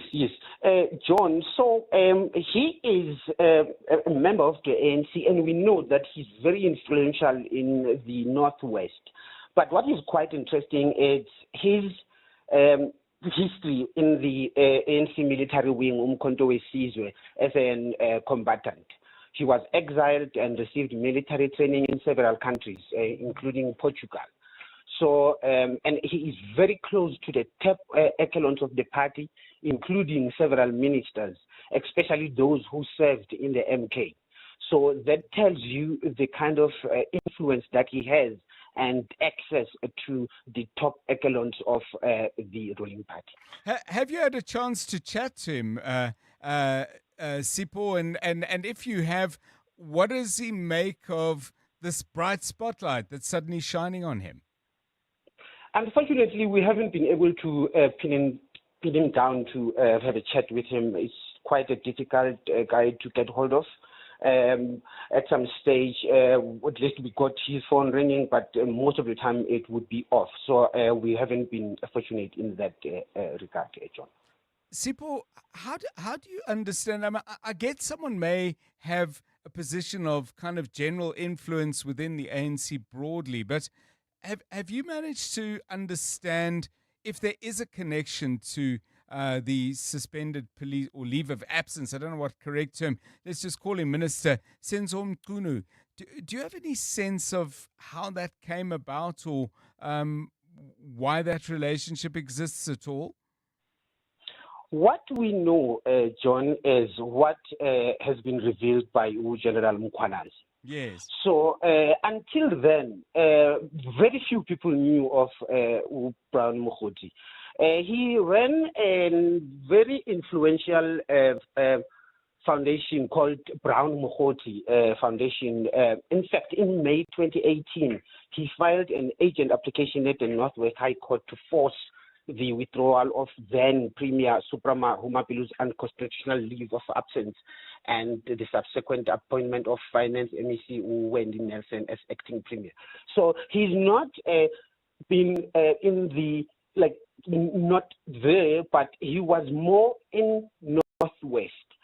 So that catapulted him into the politics now of the national. So that is why we heard how he got in possession of secret documents, police documents, and that he is the one who actually informed General Mkhize about the plot to tarnish his name. So that gives us a sense of what kind of a person Mkhize is. And just finally, you note that he's currently out on parole for murder. What's the background to that? The criminal cases, we were not able to, at the time when we wrote this piece, we were not able to get much information on the criminal matters, John. Thank you very much. Sipho Mabena, senior journalist at City Press, joining us on 702 Drive. So that's some sense of the man and his background. Now, where does he fit in with everything that is being revealed, and in many instances being revealed not for the first time by General Nhlanhla Mkhize, because this stuff has been written about extensively by a number of journalists, including my next guest, Jeff Wicks, joining us from News 24's investigation team. Jeff, welcome. Where does Brown Mkhize fit in with this other cast of characters that are being certainly brought into the light and to some degree to life at the Madlanga Commission? Well, good afternoon, John. Well, Brown Mkhize is an interesting bridge as an individual because he is really the link in terms of everything we know so far, in terms of our own reporting and in terms of the revelations of Lieutenant General Mkhize, that he's the sort of nexus between Kat Matlala and suspended Police Minister Senzo Mchunu. Now, all the evidence that's in the public domain points to something of an indirect link. We know that Matlala was in direct contact with Mkhize. Our own investigations have revealed how Matlala paid Mkhize money either to inform some sort of influence peddling within the ANC or to host a very glitzy delegation panel who was sent to the ANC January 8th conference in Cape Town. So he is a crucial link in this tale, and it's going to be very interesting to see what he has to say if he's subpoenaed to appear before the commission. I would assume he would be. He's kept a very low profile up to now. I'm sort of wondering how a substantial figure in provincial politics, which he clearly is, gets this kind of point of connection with a national minister from a very, very different province, not just in terms of distance, but different political traditions as well. What do you make of that? Do you have any idea how the relationship might have begun? That to even me remains unclear at this point. But when the story first surfaced, he held some very bizarre interviews on television, and he spoke of his connections into the MK and underground, and obviously those are ties that run deep, and those will transect provinces at times because of the way people move. So, Mkhize himself has admitted that they are comrades. So there obviously is some sort of proximity. At the very least, there is a connection. What remains to be seen is what extent, what evidence there is that Mkhize knew that Mkhize was in contact with Matlala, or Mkhize knew that Mkhize had taken money from Matlala. We've only seen one side of the conversation. We've seen it again today at the commission. It's only the one side of things, and this has obviously informed Mkhize's suspension, and it's going to be very interesting to get the other side of it. And just finally, Jeff, I mean, there was for me a very interesting moment. I don't know if you happened to hear it and notice it, but the chair, Justice Madlanga, after General Mkhize had been talking about these messages he'd been getting, requesting information, I think it was from Brown Mkhize, and General Mkhize was detailing his reply. And Chief Justice Madlanga said, but why did you feel you had to reply to him at all? Which I thought was interesting, and I'm not sure I heard a clear answer to that. I think the way Mkhize has consistently framed Mkhize as there was doubt about his proximity to Mkhize, because what Mkhize has said publicly is that Mkhize would pass himself off as a representative of Mkhize or an agent of Mkhize. So maybe that informed some sort of obligatory response. But again, this is the tangled web that we now need to unravel, because I think the real take-home from this is, and all of the evidence before, or the testimony rather, not evidence, before the commission today, tells us about the politicization of the police and how political actors have access to senior police officers. And, there are meant to be guardrails and checks and balances against that. And the fact that this has happened should really disturb all of us. Well, it certainly does. Jeff Wick's playing a big part in disturbing us, I have to say, but also disturbing what have up to now been extremely murky waters. I think there's a lot more clarity now. Jeff Wick's News 24 investigation team member and somebody who's been running ahead with this story for quite a few years now. 26 minutes past 4. EWN Traffic. This Eyewitness News Traffic is brought to you by Outsurance in partnership with 702 Centurion. Tricky at the moment. Here's Karabo Chale.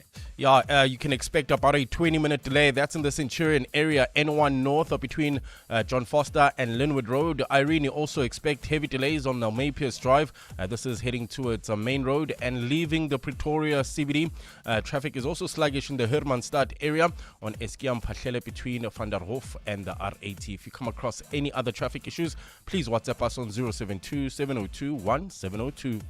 There's more EWN on air, online, and on the EWN app.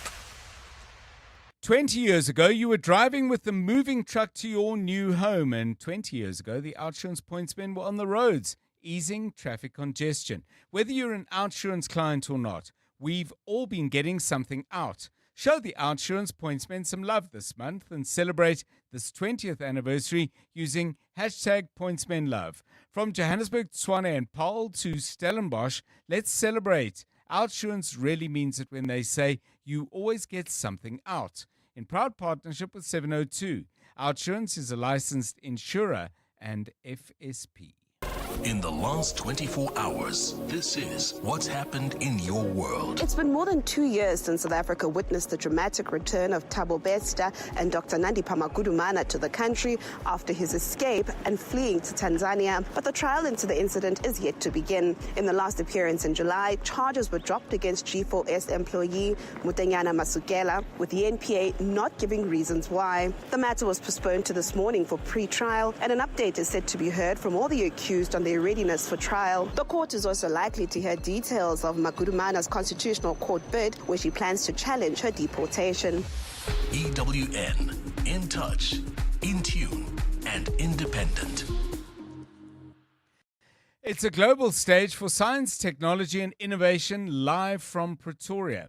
The third G20 Research and Innovation Working Group and G20 Ministerial happens this Tuesday, 23 September. Catch all the action live this Tuesday on the Clement Manyatela Show from 9 a.m. to 12 p.m. on 702.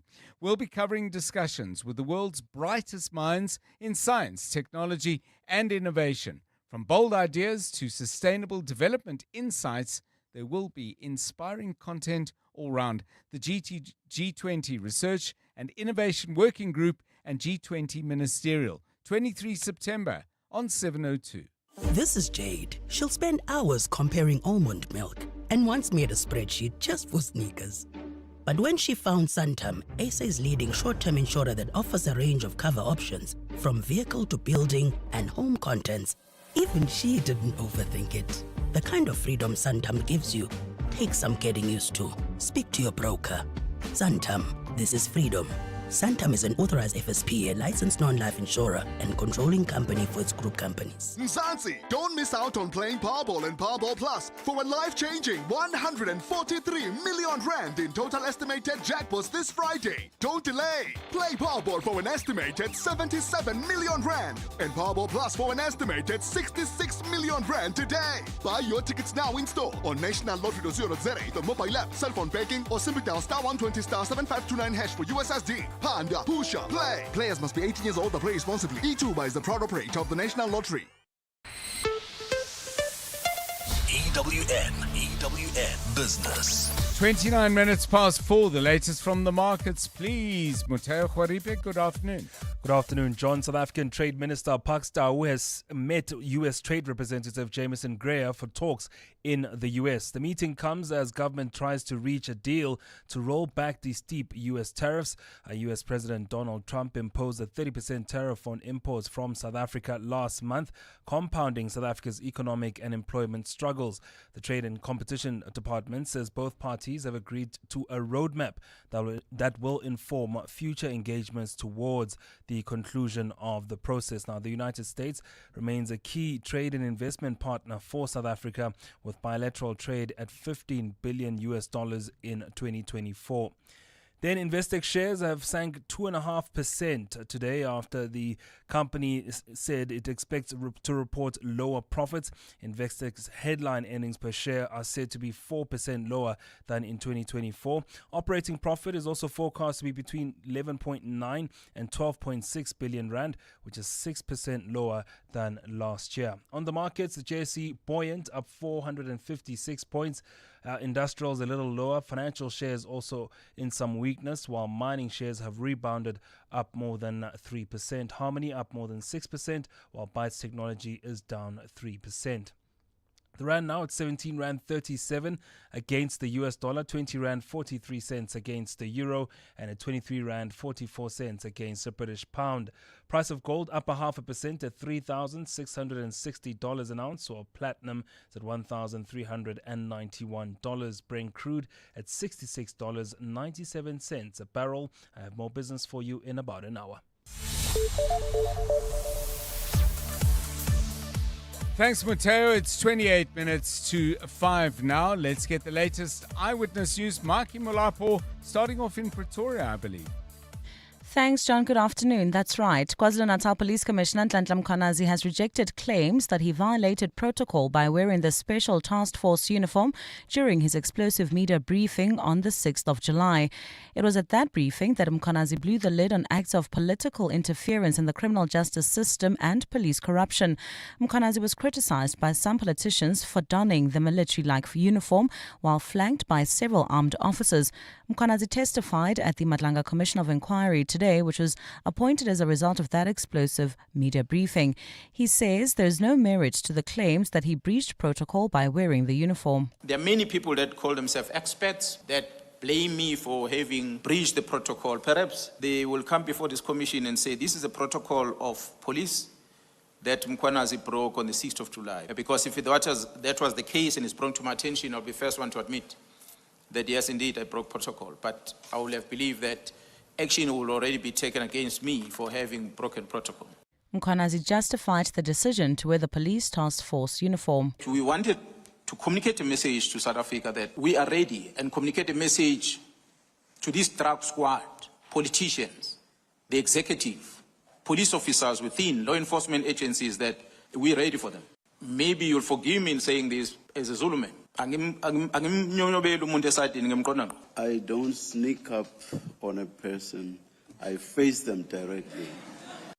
For live updates on the Commission, visit ewn.co.za or watch live proceedings on our YouTube channel. With convicted killer Thabo Bester on his fifth legal team since his arrest over 2 years ago, the Free State High Court has addressed him strongly on the frequent charges of legal representatives. Bester and his 8 co-accused returned to the High Court in the Free State today, where he informed the court that he is firing his lawyers. The accused prison escapee has new lawyers on record who appeared on his behalf today.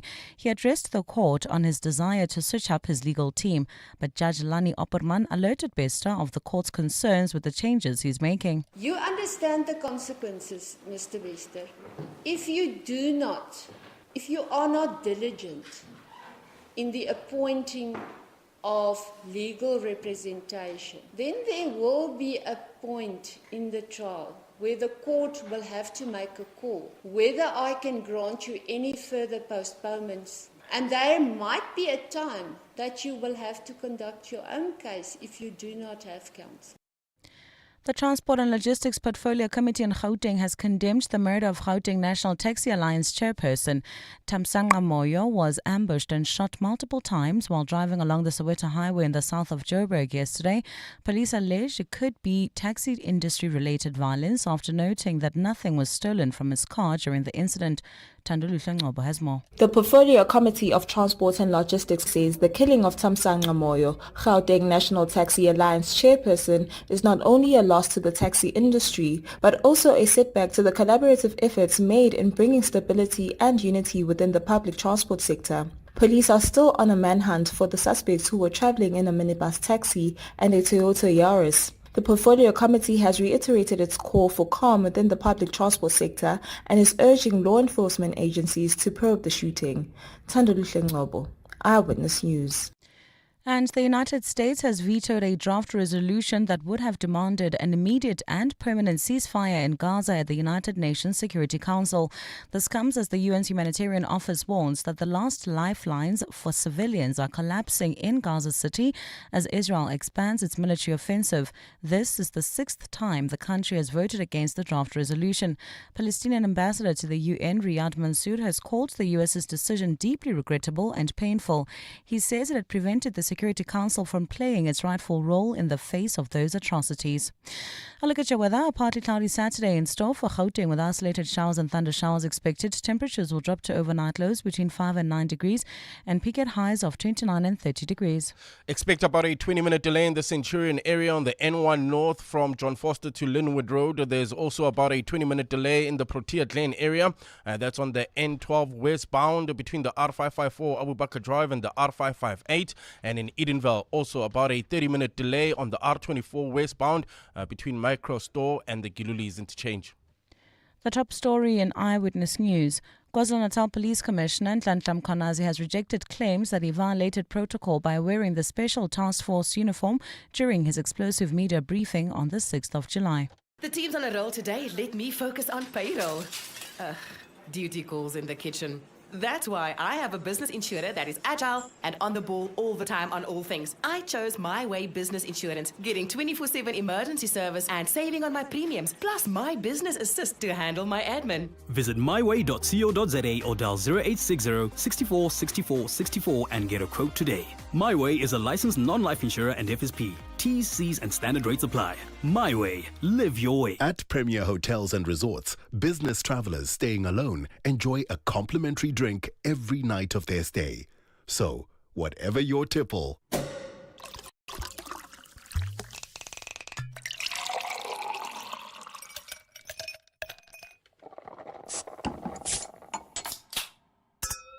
it's on the house at any of our 24 hotels and resorts nationwide. Book today at premierhotels.co.za.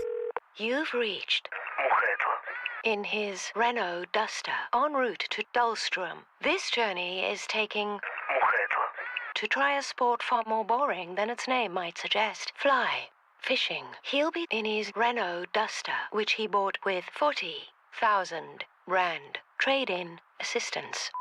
Leave it all behind in the new Renault Duster with 40,000 Rand trade-in assistance. Offer exclusive to Renault Financial Services. Product of APSA. T's and C's apply.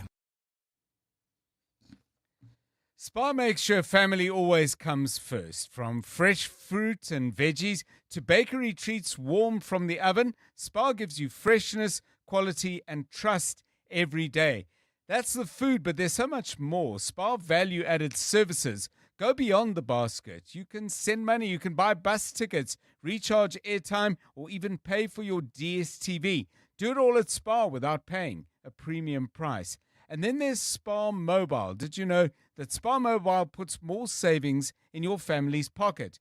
Get unbeatable deals on data, voice and SMS, plus earn free data rewards every time you shop. Spar makes it simple. Grab your Spar Mobile SIM at the customer service desk, pop it in, activate in-store or on WhatsApp, and you're good to go. Keep your number or start fresh. The choice is yours. Spar, the informed choice. 702. WhatsApp John on 072 702 1702. Hi, John. It's Jimmy from Pretoria. I use the word spirit level. I use the word fish line. I use the word, is it straight? A lot. I'm sure you guys will guess what it is. Thanks for a wonderful show and keeping us awake on the highway. Cheers. Ndate John, good afternoon, sir. Mine, Ndate John, will be 10-4. By the way, these are codes. 10-4, 10-13, 10-25, 10-33. All those codes have got a meaning. I use them on a daily basis. Who am I? Hi, John. Interesting topic. So the phrase that I use more often in my line of duty is "wena chisile." Good luck guessing what that is. It's Priscilla here. Thank you. I think Khadi is in farming, like herding sheep or goats, because he goes goeie genade. It's like a farm term, I think. Dr. John, the gentleman who said, can you switch it on and have you switched it on and off? He's an IT technician. Good afternoon, 702 Landers. My phrase that I usually use at work is, it's easy when you say it fast. Thanks. Abdul in Midrand. I can't keep up with the growing scale of my bewilderment. We've got a clue on the earlier one. The woman said it was "What's it for?" And she said she's a visual artist. So presumably people want some kind of design or something done. You say, okay, what's it for? So that I get. I mean, my mind was going to interior decorating or something to do with that. So not a million miles away, but definitely not on the money. So we've got a fresh batch, Karabo Chale. I don't like that bewildered look on your face. Have you got some clues? I was like clueless, but then maybe I could guess that when a chisile could be a chef. Like maybe they burnt the meat or something. Yes, so yes. Like, when a chisile. So working at Chisanyama or something. Probably. There's a lot of grilling going on, eh? That's my, that's the guess I can come up with. Spirit level, is it straight? I assume is a builder, and then all the others. 10-4, 10-13, 10-25. I mean, my first thought on 10-4 is using CB radios. There was a whole thing. 10-4, good buddy, and all of that. Not that I ever had one or had a chance to use one, but 10-4, 10-13, 10-25? Can't guess of anything. Okay. All right. Well, 18-5, I suppose. That's something I can say with some degree of certainty. That's the time. It's sports time. EWN Sport. Some rain out in Lahore, second ODI between Pakistan and the Proteas women. But South Africa batting, and Tola Kelly has an update. Good afternoon. Afternoon, John. It's now an innings break after South Africa posted 292 for 3 in the 46 overs of this game. That's against Pakistan women. Tasnim Brits top scored with 171, while Captain Laura Waldvard also scored a century. Switching over to football, where Pep Guardiola believes that Erling Haaland can become the UEFA Champions League all-time top goal scorer. That's after he reached 50 in record time in Manchester City's 2-0 win over 10-man Napoli. Haaland reached the landmark in just 49 appearances as its citizens got their campaign off to a winning start. What can I say? So the numbers speak for itself. So how lucky and fortunate we have to have him, and just congratulate him because he's alongside in terms of goals, Van Nistelrooy, but especially Lewandowski, but especially with the two monsters that have been Cristiano and Messi during 50, 20 years. Erling is there. So in terms of goals, is unbelievable. The Lions go into Saturday's Currie Cup final against the Griquas seeking redemption after falling short last season.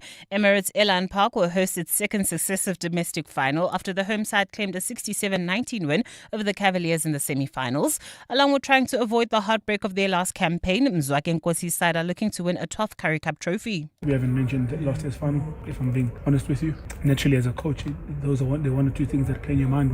One or two things we hope to do a bit differently this year. But yeah, I think the players will attest to that we haven't mentioned last year's final one. But it comes at an interesting time. The URC group travel on Tuesday to Wales. So ours is to try and be singularly minded for the weekend, and then obviously the real transition happens there. There are a whole variety of things that are happening in the background, and our challenge is just to stay focused on. And Lando Norris crashed his McLaren as Lewis Hamilton led Charles Leclerc to a Ferrari 1-2 in Friday practice at the Azerbaijan Grand Prix. Teammate and championship rival Oscar Piastri completed a messy session for McLaren by finishing 12th fastest. Going into the main race, Norris is seeking to reduce the 31-point championship lead Piastri holds. Tola Gelemganga, Eyewitness News Sport. EWN Traffic.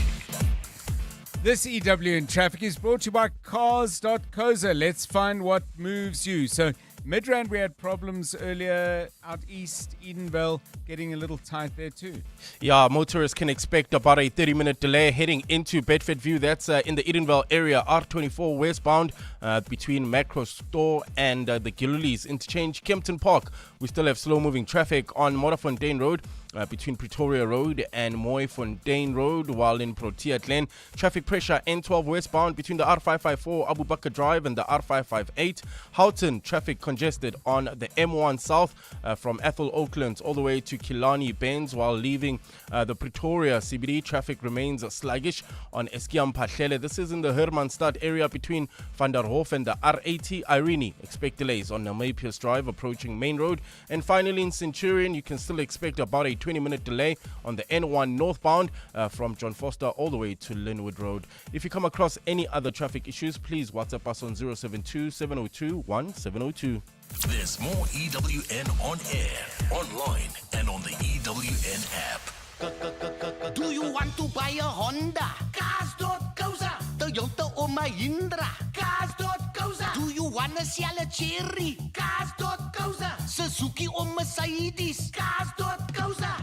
Polo, Kia, Mitsubishi, Havel, Hyundai, Lamborghini. Buy and sell, it's very easy. All you got to do is type Cars.coza. Cars.coza.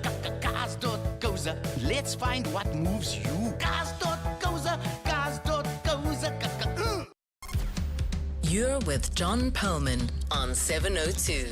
Let's walk the talk. 10:04, 10:14, 10:25. They are not time checks. They reflect one of our listeners and the job that they do. Linda says, my guess on that is that it's law enforcement lingo. And Sidibe says security or emergency personnel would use that kind of language. So heading for the weekend, and I just have this question. I mean, the sun's coming up earlier. It's warmer. The sun is setting late. I mean, you guys will notice it leaving sort of late at the end of the day. Both of you sticking around for longer than I do. But we, for a while, we were just leaving in the complete dark. Yep. Now there's a little bit of... So I want to know from you, what about your life, if anything, changes as the weather gets warmer? And it's partly about warmth. It's a little bit about light. It might have to do with food. Certain things not available in winter are suddenly available in summer, and vice versa. Tola Keller, first of all, I don't know if you're a warm weather person. I can't recall. It's my favorite time, John. Okay. I'm living for this time. So what can you feel yourself doing differently, even if it's just kind of instinctive? John, honestly, for me, it's everything. My mood, even though when I have like my sad days, they don't last as long. Because apparently in South Africa, your bad days end in August, because from September until the end of December, we're not allowed bad days. So for me, yes, John, you must know these things. So for me, like, my mood is just better. I don't mind going to the gym a lot earlier. Yeah. I'm outside on weekends a lot more, because I don't have to be wearing 15 jackets and hoping that the place has a heater. I can just enjoy the moment. And it's also where me and my friends have started going to the stadiums a lot more. So it's nicer to be around other people during that time, because everybody's just happier. Okay, and tell me, if I didn't bank all those good days, I mean, can you claim them and use them in winter? It doesn't work. You have to save them for winter. Can you roll over? We don't have the capacity right now to be dealing with bad days. Okay. All right. Okay. Roll them over. The jackpot. Yeah. Anyway, what about you, Karabo Charlie? Well, I mean, do you go through major outfit changes? Well, the one I've noticed is that I don't struggle to wake up. I wake up much easier. which is good and more refreshed. And then I usually neglect my gardening in winter. Yes. But in summer, I enjoy it because just I wake up earlier, I do my garden, and I just spend the day in the sun. And we go out to music festivals a lot. Like in the last 3 weeks in a row, we've been to music festivals. So, yeah, I go out a lot, I guess. So everybody, well, certainly everybody in this room getting much sunnier and happier. I wonder if you get on better with people, or not everybody likes summer, particularly when it starts getting hot. And as it starts getting hot, of course, one of the things we have concerns about is what's going to happen to water supply. But hey, don't put a damper on this, John Perlman. Just enjoy the fact that everyone's feeling way better as it gets warmer, including myself. 10 minutes to 5. What about you? Let us know. 072 702 1702. Drive home with John Perlman on 702. Let's walk the talk. So it's that time of the week where we do what we regularly do. We listen to a song, special song chosen by a very special person on in the 702 week, Randall Abrams. We call it Randall's One Song, and he always has a good reason why we're listening to whatever it is we're listening to today. Randall, a very good afternoon to you. Good to have you with us on the show. Thank you, John. So we're going back. The roots of what? Rock and roll? Who have you chosen? And tell us a little bit about the song and the singer. So, I listen to a lot of music, John, but when I need a palate cleanser, Yes. and I need to get back into it, as it were, it's usually early rock and roll and rockabilly that I listen to. Some music from the mid-1950s. And I suppose the poet laureate of early rock and roll, Chuck Berry, but not only was he a great songwriter, Bruce Springsteen said the one lyric, coffee-colored Cadillac. He said he could see exactly that car, right? Yes, 3 words, eh? But the other thing is the guitar playing. There are so many classic Chuck Berry guitar intros. And, one of his most famous songs is what we're listening to today, Johnny B. Good. And if you just were to hear just that guitar intro, I said to myself, actually, that would be enough. The fact that it's a brilliant song from there onwards, and also a brilliant, 3-minute song from there onwards, doesn't really count. What counts is, that amazing instrumental guitar intro is just, it's absolutely mind-blowing. So let's listen to that. Let's all have what Randall called a palate cleanser, which will prepare us for a weekend of perhaps different kinds of music and music we don't know. Released in 1958 and still as good as it was 67 years ago. Here's Chuck Berry.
when the sun go down. Maybe someday your name will be in saying, Johnny, be good tonight. Go, go, go, Johnny, go.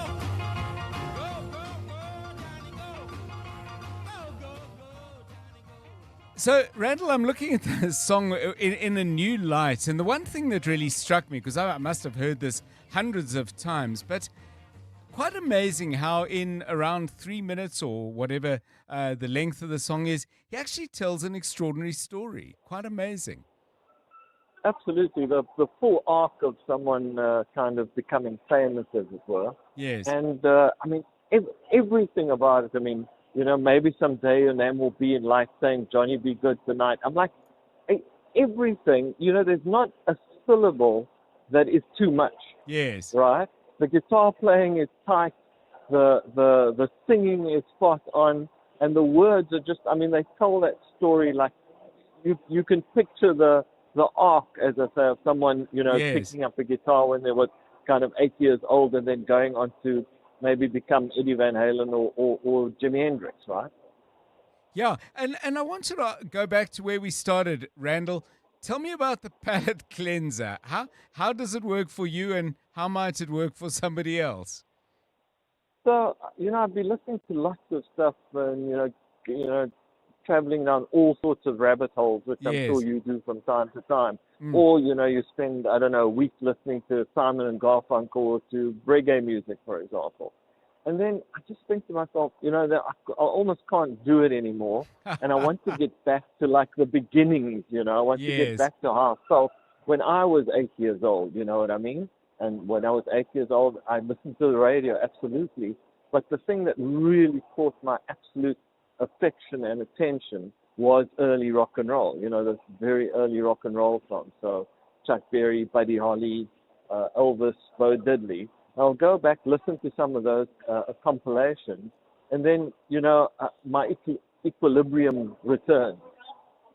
Yeah, it's a wonderful concept, almost back to when, I mean, music remains exciting and wonderful through one's life, but there's something about those early thrills, you know, and maybe that's part of the connection to what we've just heard. Johnny Be Good, Chuck Berry, and Randall Abrams with Randall's One Song, which we'll do at the same time next Friday. It's 3 minutes to 5. In the last 24 hours, this is what's happened in your world. It's been more than 2 years since South Africa witnessed the dramatic return of Thabo Bester and Dr. Nandipha Magudumana to the country after his escape and fleeing to Tanzania. But the trial into the incident is yet to begin. In the last appearance in July, charges were dropped against G4S employee Mutenyana Masukela, with the NPA not giving reasons why. The matter was postponed to this morning for pre-trial, and an update is set to be heard from all the accused on their readiness for trial. The court is also likely to hear details of Magudumana's constitutional court bid, where she plans to challenge her deportation. EWN, in touch, in tune, and independent. 10 years ago, Illuma Capital set out with one goal: to help people like you build a legacy for tomorrow. Through personalized strategies and unwavering dedication, we've been instrumental in helping our clients achieve their financial dreams, whether it's securing retirement, growing wealth, or planning for the unexpected. For a decade, we've been trusted to guide your financial journey with expertise and care. Visit illuma.co.za today. Illuma Capital is a licensed FSP. T's and C's apply. One festival, endless flavor, and 2 unforgettable days of timeless music. The DSTV Delicious International Food and Music Festival, powered by Lotto Star, returns on 20 and 21 September at Kyalami Grand Prix Circuit. On Saturday, the stage erupts with Don Toliver, Questa, and Nkabi Zezwe. Then on Sunday, experience the legendary Lauryn Hill, Wyclef Jean, Lyra, and more. The DSTV Delicious Festival, powered by Lotto Star. Tickets at Ticketmaster. Naked people run faster because naked people spend less time on insurance admin and more time working on their personal bests. Go to naked.insure now, get a car insurance quote in 90 seconds, and get naked. Naked Financial Technology is an authorized FSP. You're with John Perlman on 702. 702 Drive. So we've got some interesting stuff coming up for you in the last hour of the show. Oren Singh with his take on what happened on day 3 of the Madlanga Commission of Inquiry. And then throughout this week and probably in the preceding weeks, and arguably we've been doing it for months and years, we talk from time to time, and pressingly so in Johannesburg, about South Africa's water challenges. At WITS, they have developed a new institution that's going to look in a wide and hopefully deep way as well at how we can deal with our water problems. Professor Craig Sheridan will head something called WITS H2O, and we're going to chat to him and find out what ideas they have at about 5:20. The last part of the show, it being Friday, is what we call a song, a book, and a dish. We get somebody who you're kind of getting to know, either because they are well known or because we have them regularly on the radio. Chad Thomas has been a very interesting and, I would say, important contributor to our many conversations about criminal syndicates, the issues at the Madlanga Commission, and more. He's a forensic investigator. We're going to learn a little bit something about him and his life, books, songs, and, of course, food. That's coming up at 5:20. It's 5 o'clock. This is EWN. Mkhize implicates another former police minister as he wraps up his testimony, and you are not serious about the problem of the water in Johannesburg. Morero receives a lashing in Parliament over Joburg water woes.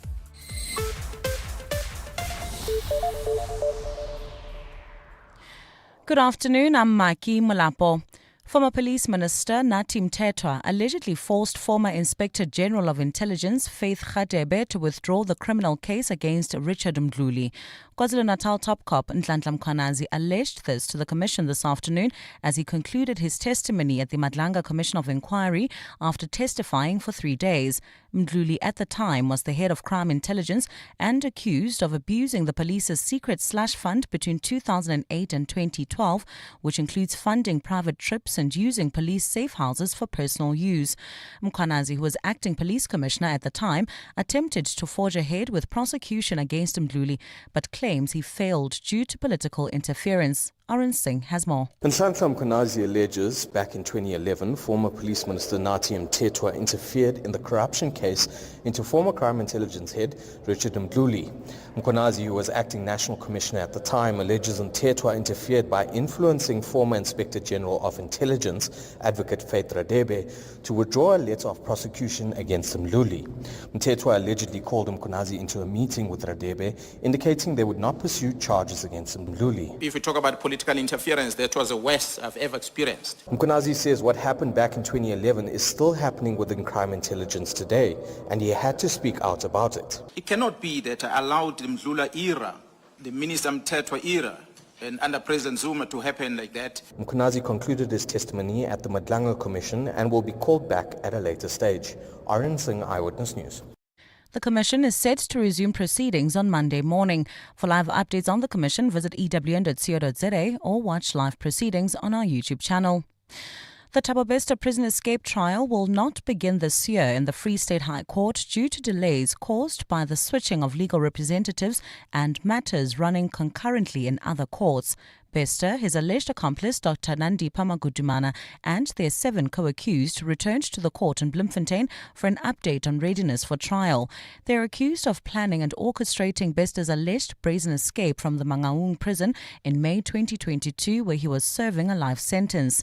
Khomozo Modise has more. One of the reasons the Thabo Bester prison trial has not kicked off 2.5 years since his rearrest is because of his frequent change of legal representatives. Today, Bester fired his recent attorneys and appointed his 5th legal team since his arrest in 2023.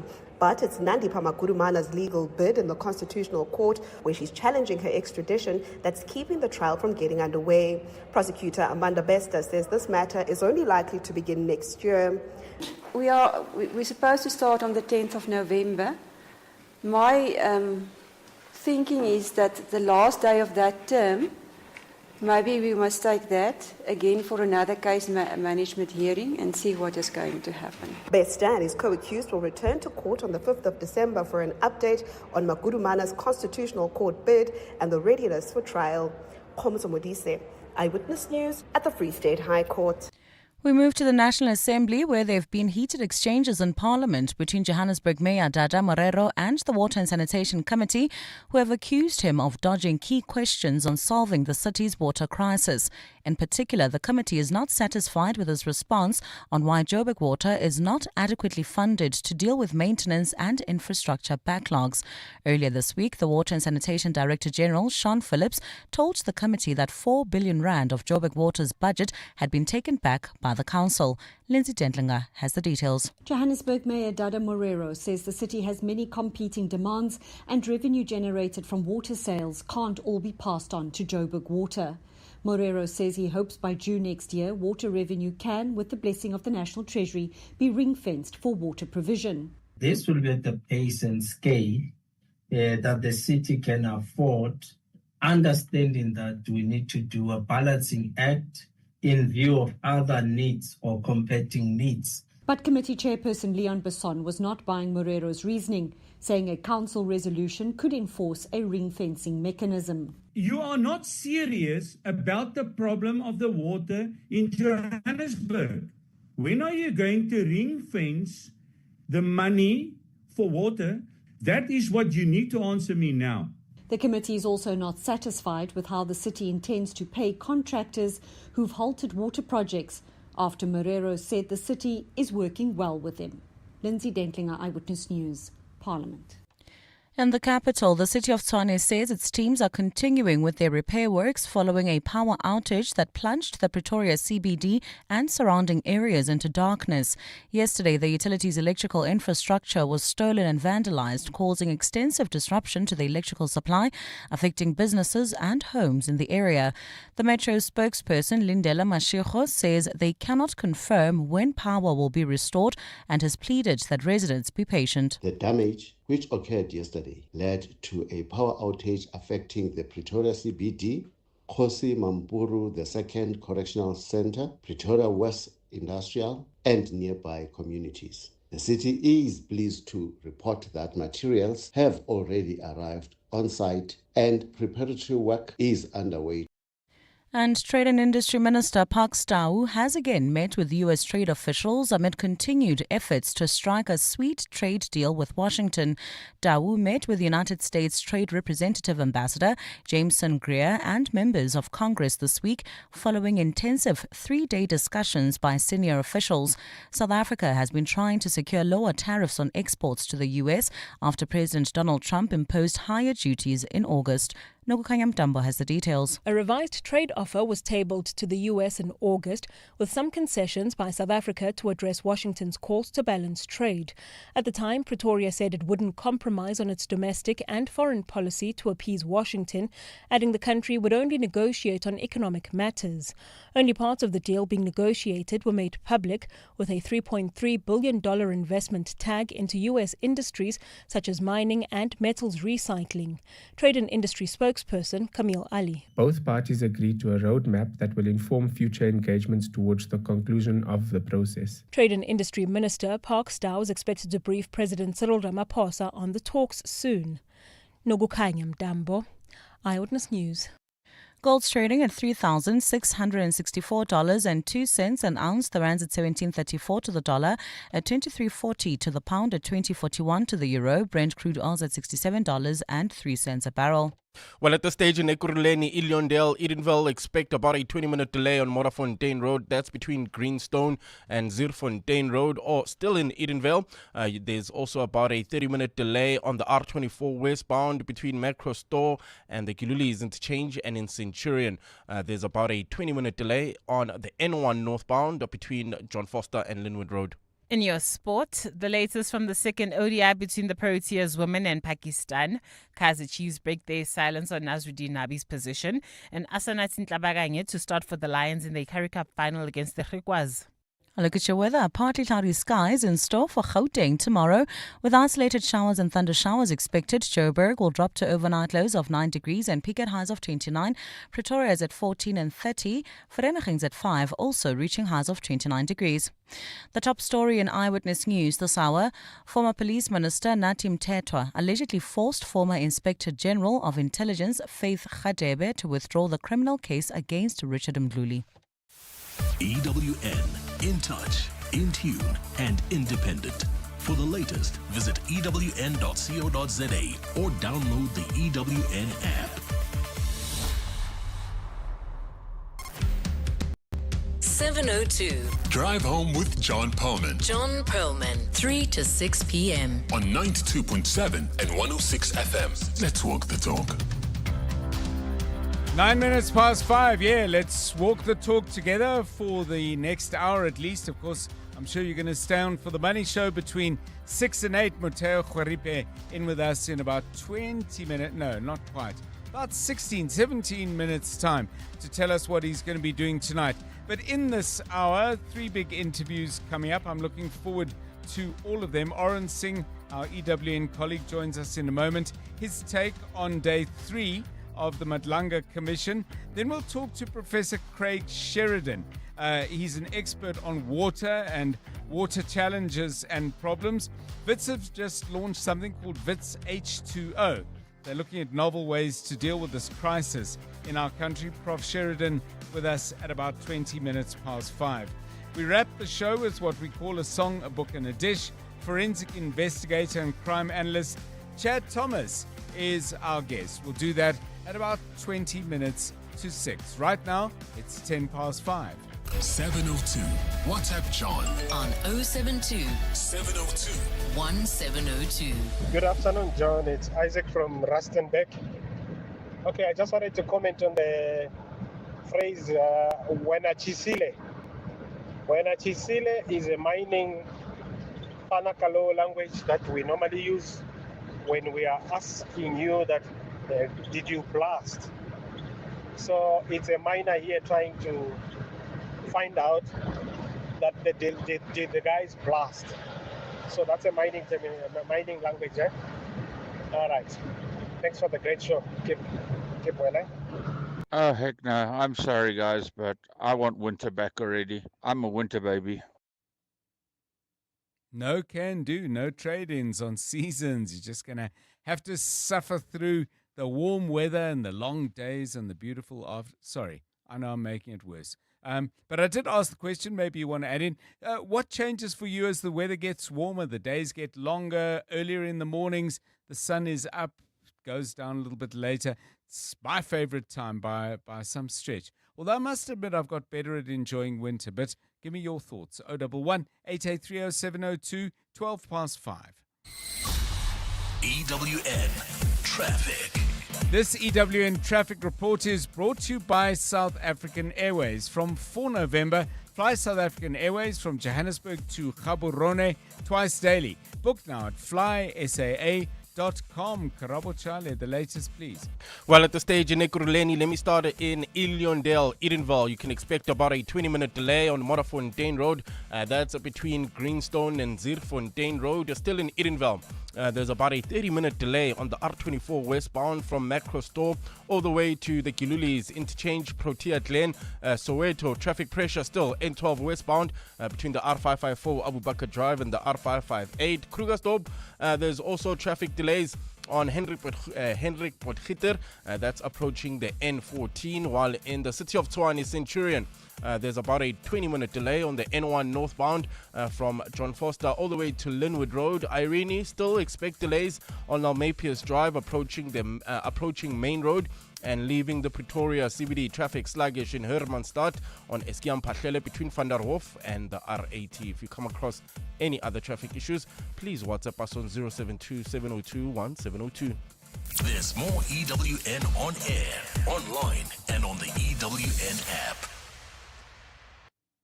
South African Airways making it easier to travel this season with more flights to Lagos, Accra and Sao Paulo. Enjoy more choice, more convenience and the warm African hospitalities you know from SAA. Book now at flysaa.com. You're with John Perlman on 702. Let's walk the talk.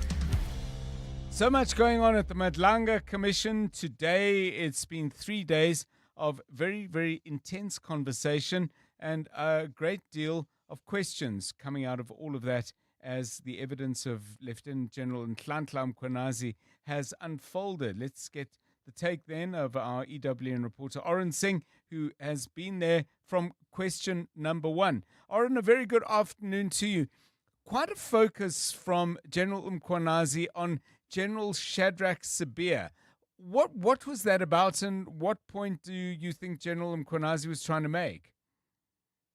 Yeah, look, John, I think General Mkhize had a clear picture of what he wanted to indicate to the Commission, of the picture he wanted to paint of Lieutenant General Shadrach Sibia, raising some of the cases that were against him previously when he was at the city of Johannesburg, sort of painting a picture of this tainted police officer that should never have been allowed back into SAPS after he left the city of Johannesburg.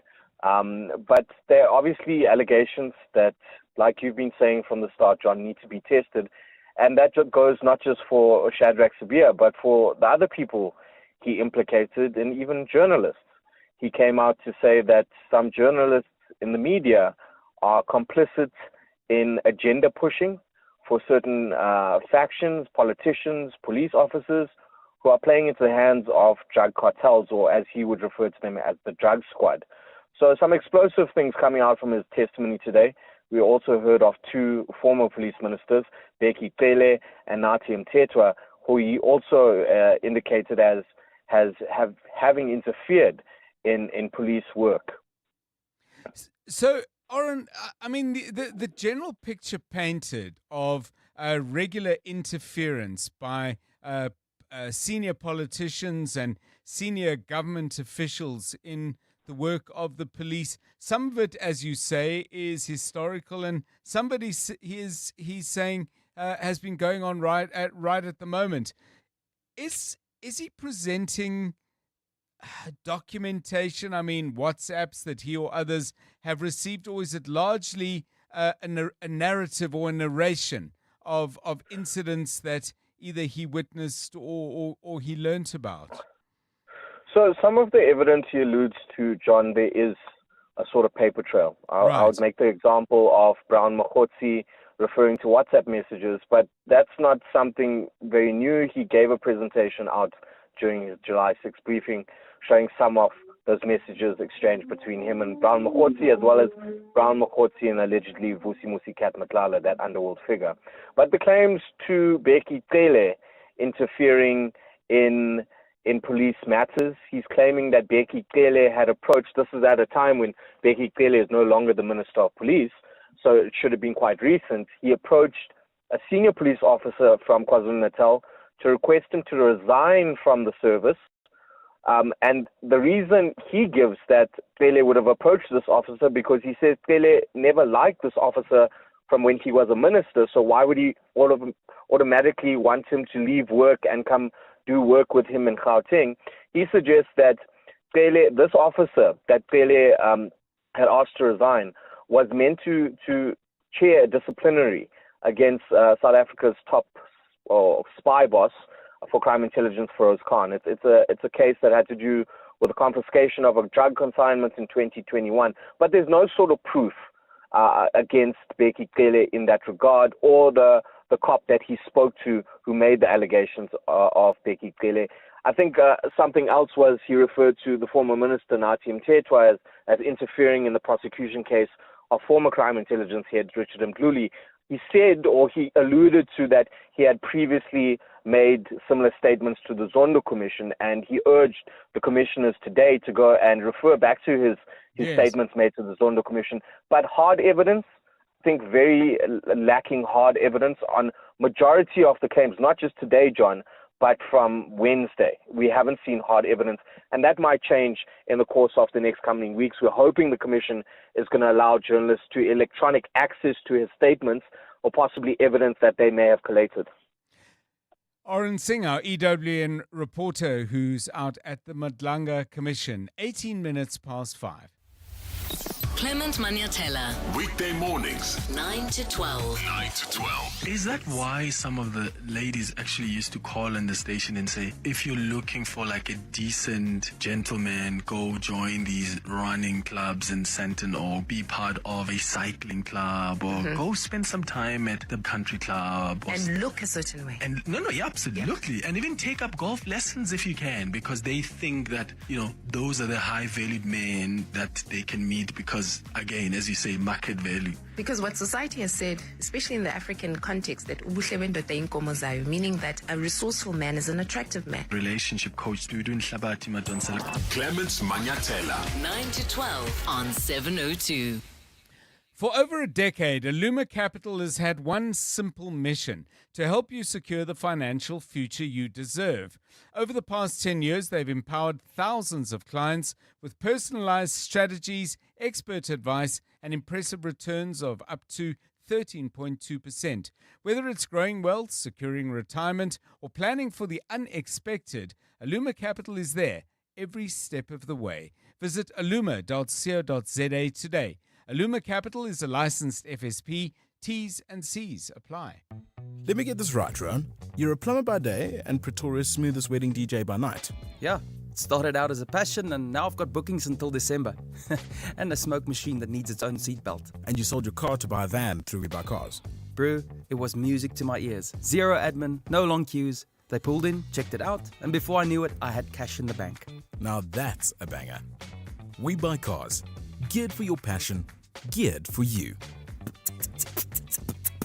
Mzansi, don't miss out on playing Powerball and Powerball Plus for a life-changing 143 million rand in total estimated jackpots this Friday. Don't delay. Play Powerball for an estimated 77 million rand and Powerball Plus for an estimated 66 million rand today. Buy your tickets now in store on nationallottery.co.za, the mobile app, cell phone banking, or simply dial *120 *7529# for USSD. Panda, Pusha, play. Players must be 18 years old and play responsibly. E2 is the proud operator of the National Lottery. Spar brings you super savings. Get 1 kg D-Lite 37% fat spread tub, $34.99. Save 8 Rand with Spar Rewards. Or 1 kg Spar French, chili, garlic or chicken polony for $34.99 with Spar Rewards. Plus, you could win your share of 6 million Rand in instant cash. Price is valid until 22 September 2025. While stocks last. T's and C's apply. 702 and Corporates That Care with Netcare are talking about Netcare's My Walk Made with Soul initiative. This was an initiative that began in 2015, and a lady by the name of Delani Bezadenhout visited us and said, look, I hear Netcare is very involved in sustainability initiatives. Would you be interested in recycling your intravenous drip bags because they're made of a toxic material called PVC? And in passing, she said to me, possibly we could also make shoes. My appeal is that we've handed out 328,000 pairs of shoes. And so my appeal is for South Africans to get together and come onto our website, mywalk.org.za, and donate the cost of a cappuccino. Maybe you can donate 10 shoes. Netcare, helping future leaders step into greatness. Visit mywalk.org.za to learn more. 702, let's walk the talk. You're with John Perlman on 702. Let's walk the talk.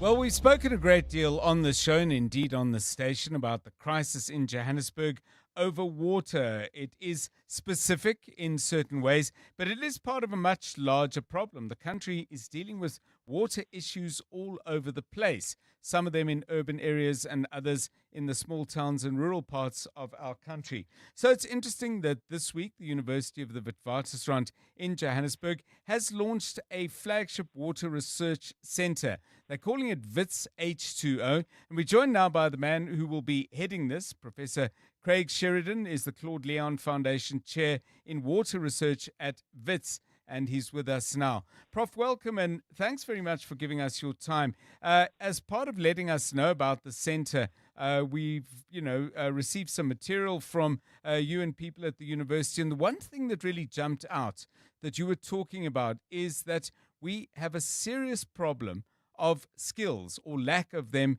in the water sector. Why has that happened? And some of the job descriptions, engineers, hydrologists, water managers, sanitation experts. How did we fall so far behind in this? Good afternoon. Good afternoon, John, and good afternoon to your listeners. Thank you. It is actually an unusual way of thinking about it. When we think of degreed people, we would think chemical engineers or civil engineers. Water is the one degree that actually falls through the cracks. We don't really have a degree in water engineering as such. So in many ways, a lot of our professionals in the sector are either chemists or microbiologists or chemical engineers or civil engineers, but it's really difficult to find someone who's a deep specialist in this space. Often that training is done on the job. So it's kind of what I mean, certainly at a university level, that we do have a skills shortage in this area. And I don't think we're particularly far behind the rest of the world on this. I think we're all pretty much on the same level. This is a global dearth.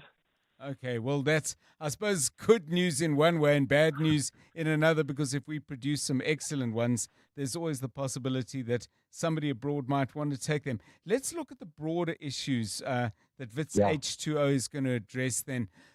Prof, because we've had a number of guests on the show say, yes, it's a technical problem, yes, it's a budgetary problem, but fundamentally, it's a societal and political problem that we're not actually making some of the hard choices we should around water. I mean, is this the way in which you guys are going to be looking at it? And do you have any early ideas that we might hold on to? So entirely I agree with what you've just said. You know, there are lots of technical solutions available and they're relatively expensive. And some of them are not that expensive. But it is fundamentally a lot more of a societal problem. And the way we see that is that we use more, 60% more than the global average per capita in Johannesburg. And this is in a continent where if you look at how much rain falls and how much evaporates, certainly on this part of the continent, we have far more evaporation than rainfall. So if we're using substantially more than the global average, it says that we're using too much as citizens. And the problem with that statement is that it leads directly then to how our city is not maintaining the infrastructure.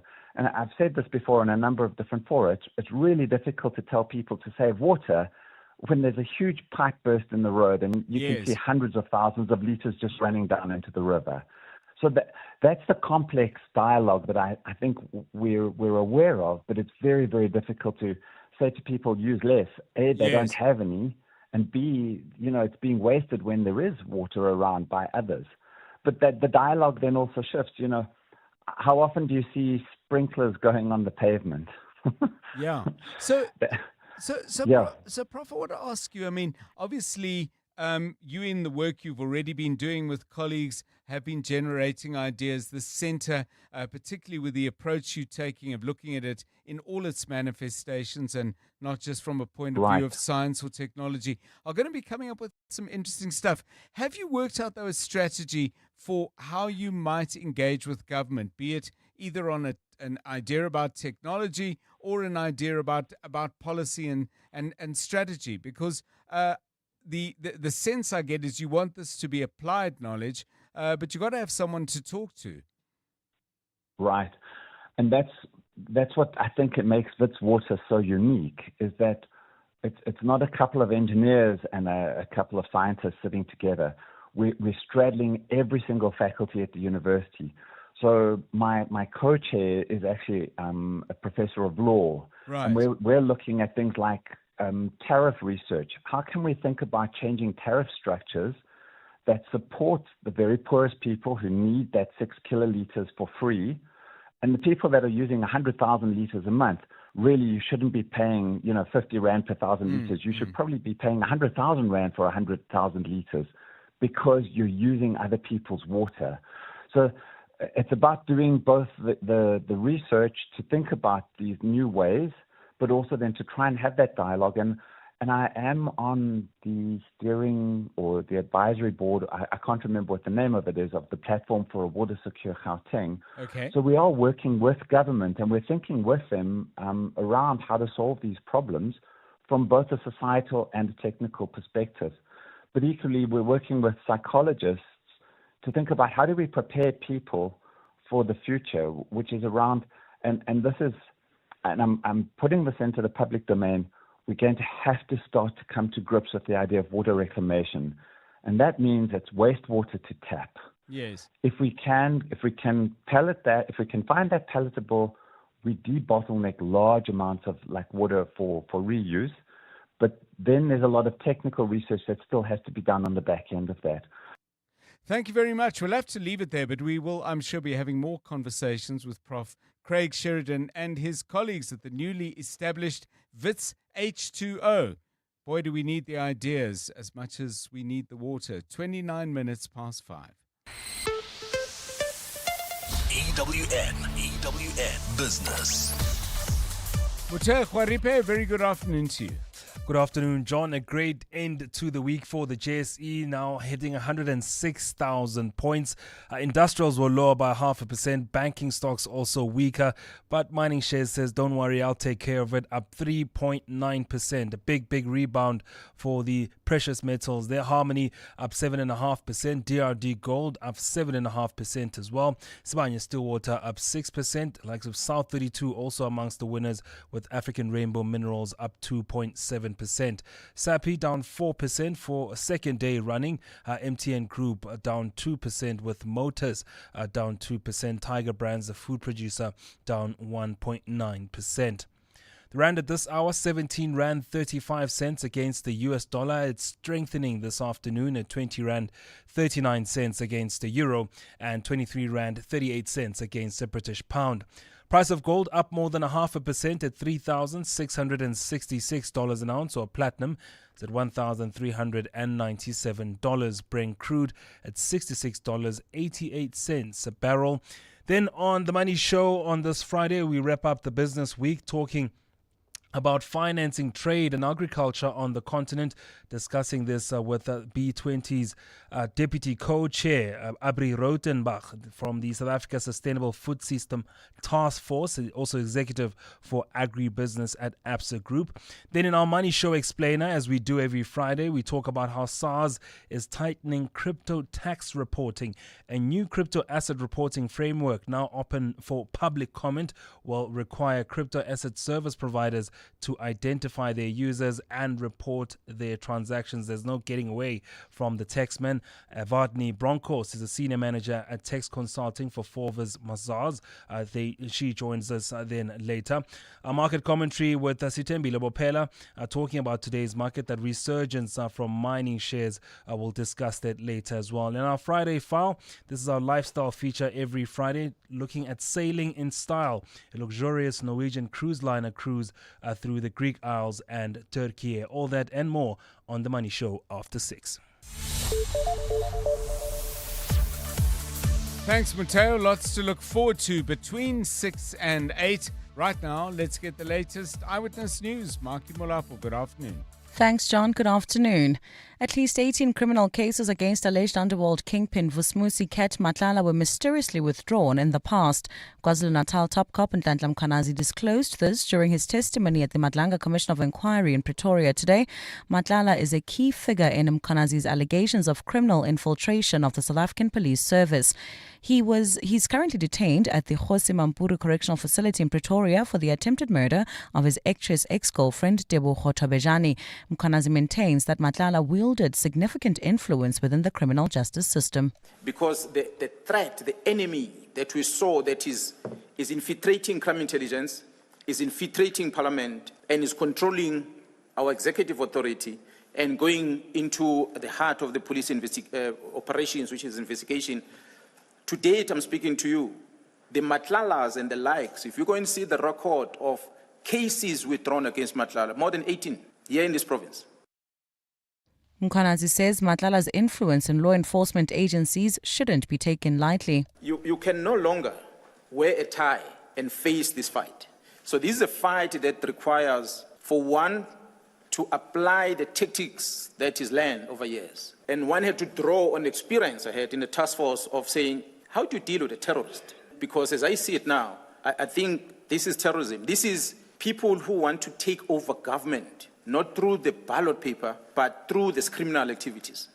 Mkhize has concluded his testimony at the commission and will be back at a later stage. However, the inquiry is set to resume proceedings on Monday morning. For live updates on the commission, visit ewn.co.za or watch live proceedings on our YouTube channel. After growing frustrated with the current ANC-led administration in Tshwane, the South African Municipal Workers Union says it prematurely celebrated the removal of the DA from government. At a media briefing today, the COSATU-affiliated trade union says it's unhappy with some of the decisions or lack thereof taken by the current coalition government. This includes refusing to implement previously agreed upon wage increases for municipal workers and the recent vote to increase councillor salaries by 5%. Thabiso Goba has more. When the DA-led coalition was removed from government through a motion of no confidence, Tshwane municipal workers were seen celebrating in the city's headquarters. However, 8 months into the ANC, Action SA and EFF-led coalition, the South African Municipal Workers Union says there hasn't been much else to celebrate. The union's regional chairperson, Lihlohonolo Mapatso, you know, when they came in last year, workers celebrated, including ourselves as a union. We were holding a view that here comes an administration that will reverse the decisions of the previous administration, decisions that were not pro-workers. The union has threatened another labour strike if the decision to increase councillor salaries by 5% is not reversed. Thabiso Goba, Eyewitness News. And in the US, some Indian business executives and corporate leaders have had their visas revoked and denied over their alleged involvement in trafficking fentanyl precursors. These are chemicals that are used to produce a synthetic opioid. The US Embassy says it cannot name those implicated at the moment and could only confirm that they were Indian nationals. Fentanyl is the leading cause of overdose deaths in the United States. I'll look at your weather. Partly cloudy skies in store for Gauteng tomorrow with isolated showers and thunder showers expected. Temperatures will drop to overnight lows between 5 and 9 degrees and peak at highs of 29 and 30 degrees. Pulls off slow-moving traffic on Witkoppen Road between Main Road and Stonehaven, while in Leondale, that's in the Edenville area, expect more than a 20-minute delay on Modderfontein Road. This is between Greenstone and Zuurfontein Road. Still in Edenville, there's about a 30-minute delay, R24 westbound between Macro Store and the Kilulis interchange. The top story in Eyewitness News. At least 18 criminal cases against alleged underworld kingpin Vusmusi Ket Matlala were mysteriously withdrawn in the past. 702 Afternoons with Relebohile Maboja, 1 to 3 p.m. Is this your first time at the Joy of Jazz? No! You've been or regular? Actually, this is a commemoration of my 20th year. I can't. The first time I it. did it, I was still with Mahube, with Oprah, Olive and them. How does it feel graduating to the level where it becomes all about you? I actually feel I'm getting my doctorate. Thank you very much. Afro jazz singer and composer Pinda Makala. 702 Afternoons with Relebohile Maboja. Let's walk the talk. The Gauteng Department of Environment, in partnership with the City of Tshwane Metropolitan Municipality, would like to encourage everyone in the province to embark on sustainable solutions to improve air quality. Together, they believe a healthier future is possible. So join in and help grow Gauteng together. Calling all golf pros. Hollywood Bets invites you to step onto the green. Tee up, take a swing and enjoy glorious golf action from electrifying competitions and thrilling live tournaments. Get ready to conquer the fairway and chase epic fortunes. Ready to master the odds and experience your crowning moment? Bet now on all the excitement and prepare to make your hole-in-one shot to sensational success. T's and C's apply. Hollywood Sportsbook is a licensed betting operator. No persons under the age of 18 years are permitted to gamble. Winners know when to stop. South African Responsible Gambling Foundation toll-free counseling line 0800 006 008. People are talking, everybody's talking, and they're saying it's time to make insurance great again. They said our low premiums were fake news. Wrong. We're putting customers first. We're gonna drain the insurance swamp. It's full of hidden fees. But when we clean it up, believe me, it's gonna be huge. This message has absolutely nothing to do with the US government. It's paid for by the King of Insurance, who's making insurance great again. Get a quote now. It'll be the best decision, people are saying, ever. King Price is a licensed FSP. No fake news, just like her insurance.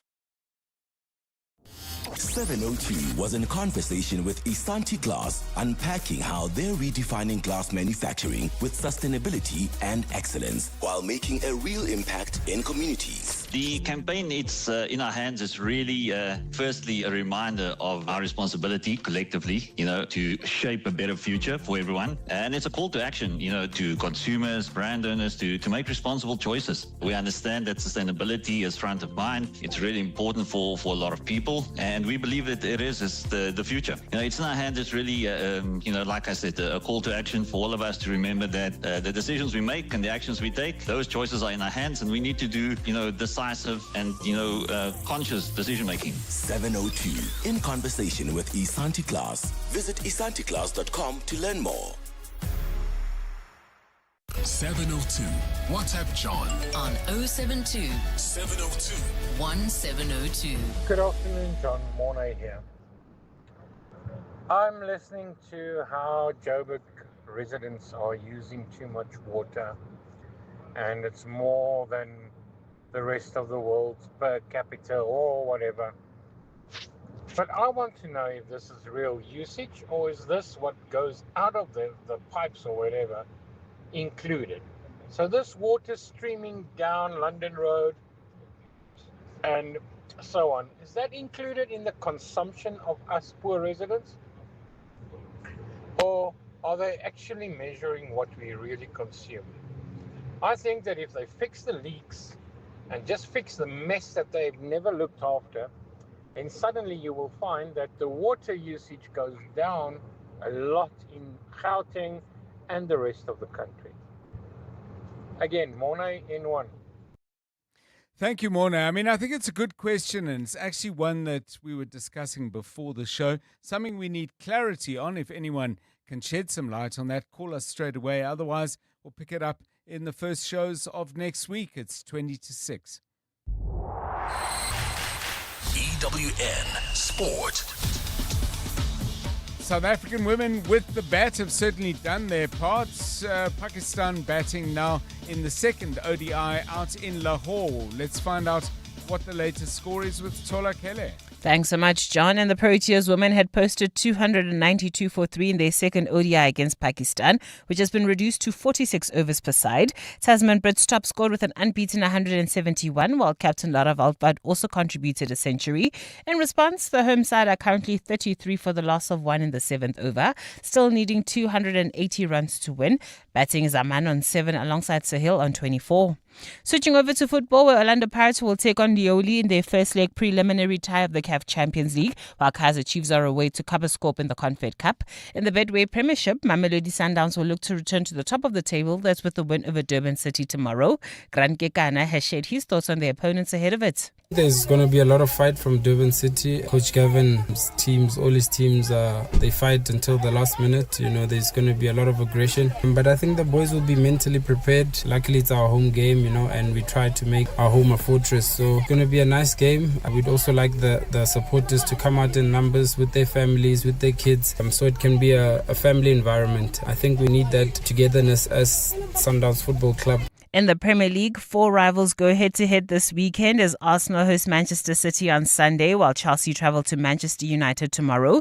The Blues haven't won a league game at Old Trafford since May 2013, and Enzo Maresca has discussed if the time is now to end that drought. I think it's always difficult to play United away, so I don't think that now is the right moment, or next year will be the right moment, or last year was the right moment. It's always difficult. I watch the games that they played this season. Some of the game is not a real result in terms of even City game. Until 1-0, 2-0 they were in the game, so it will be a tough game, no doubt.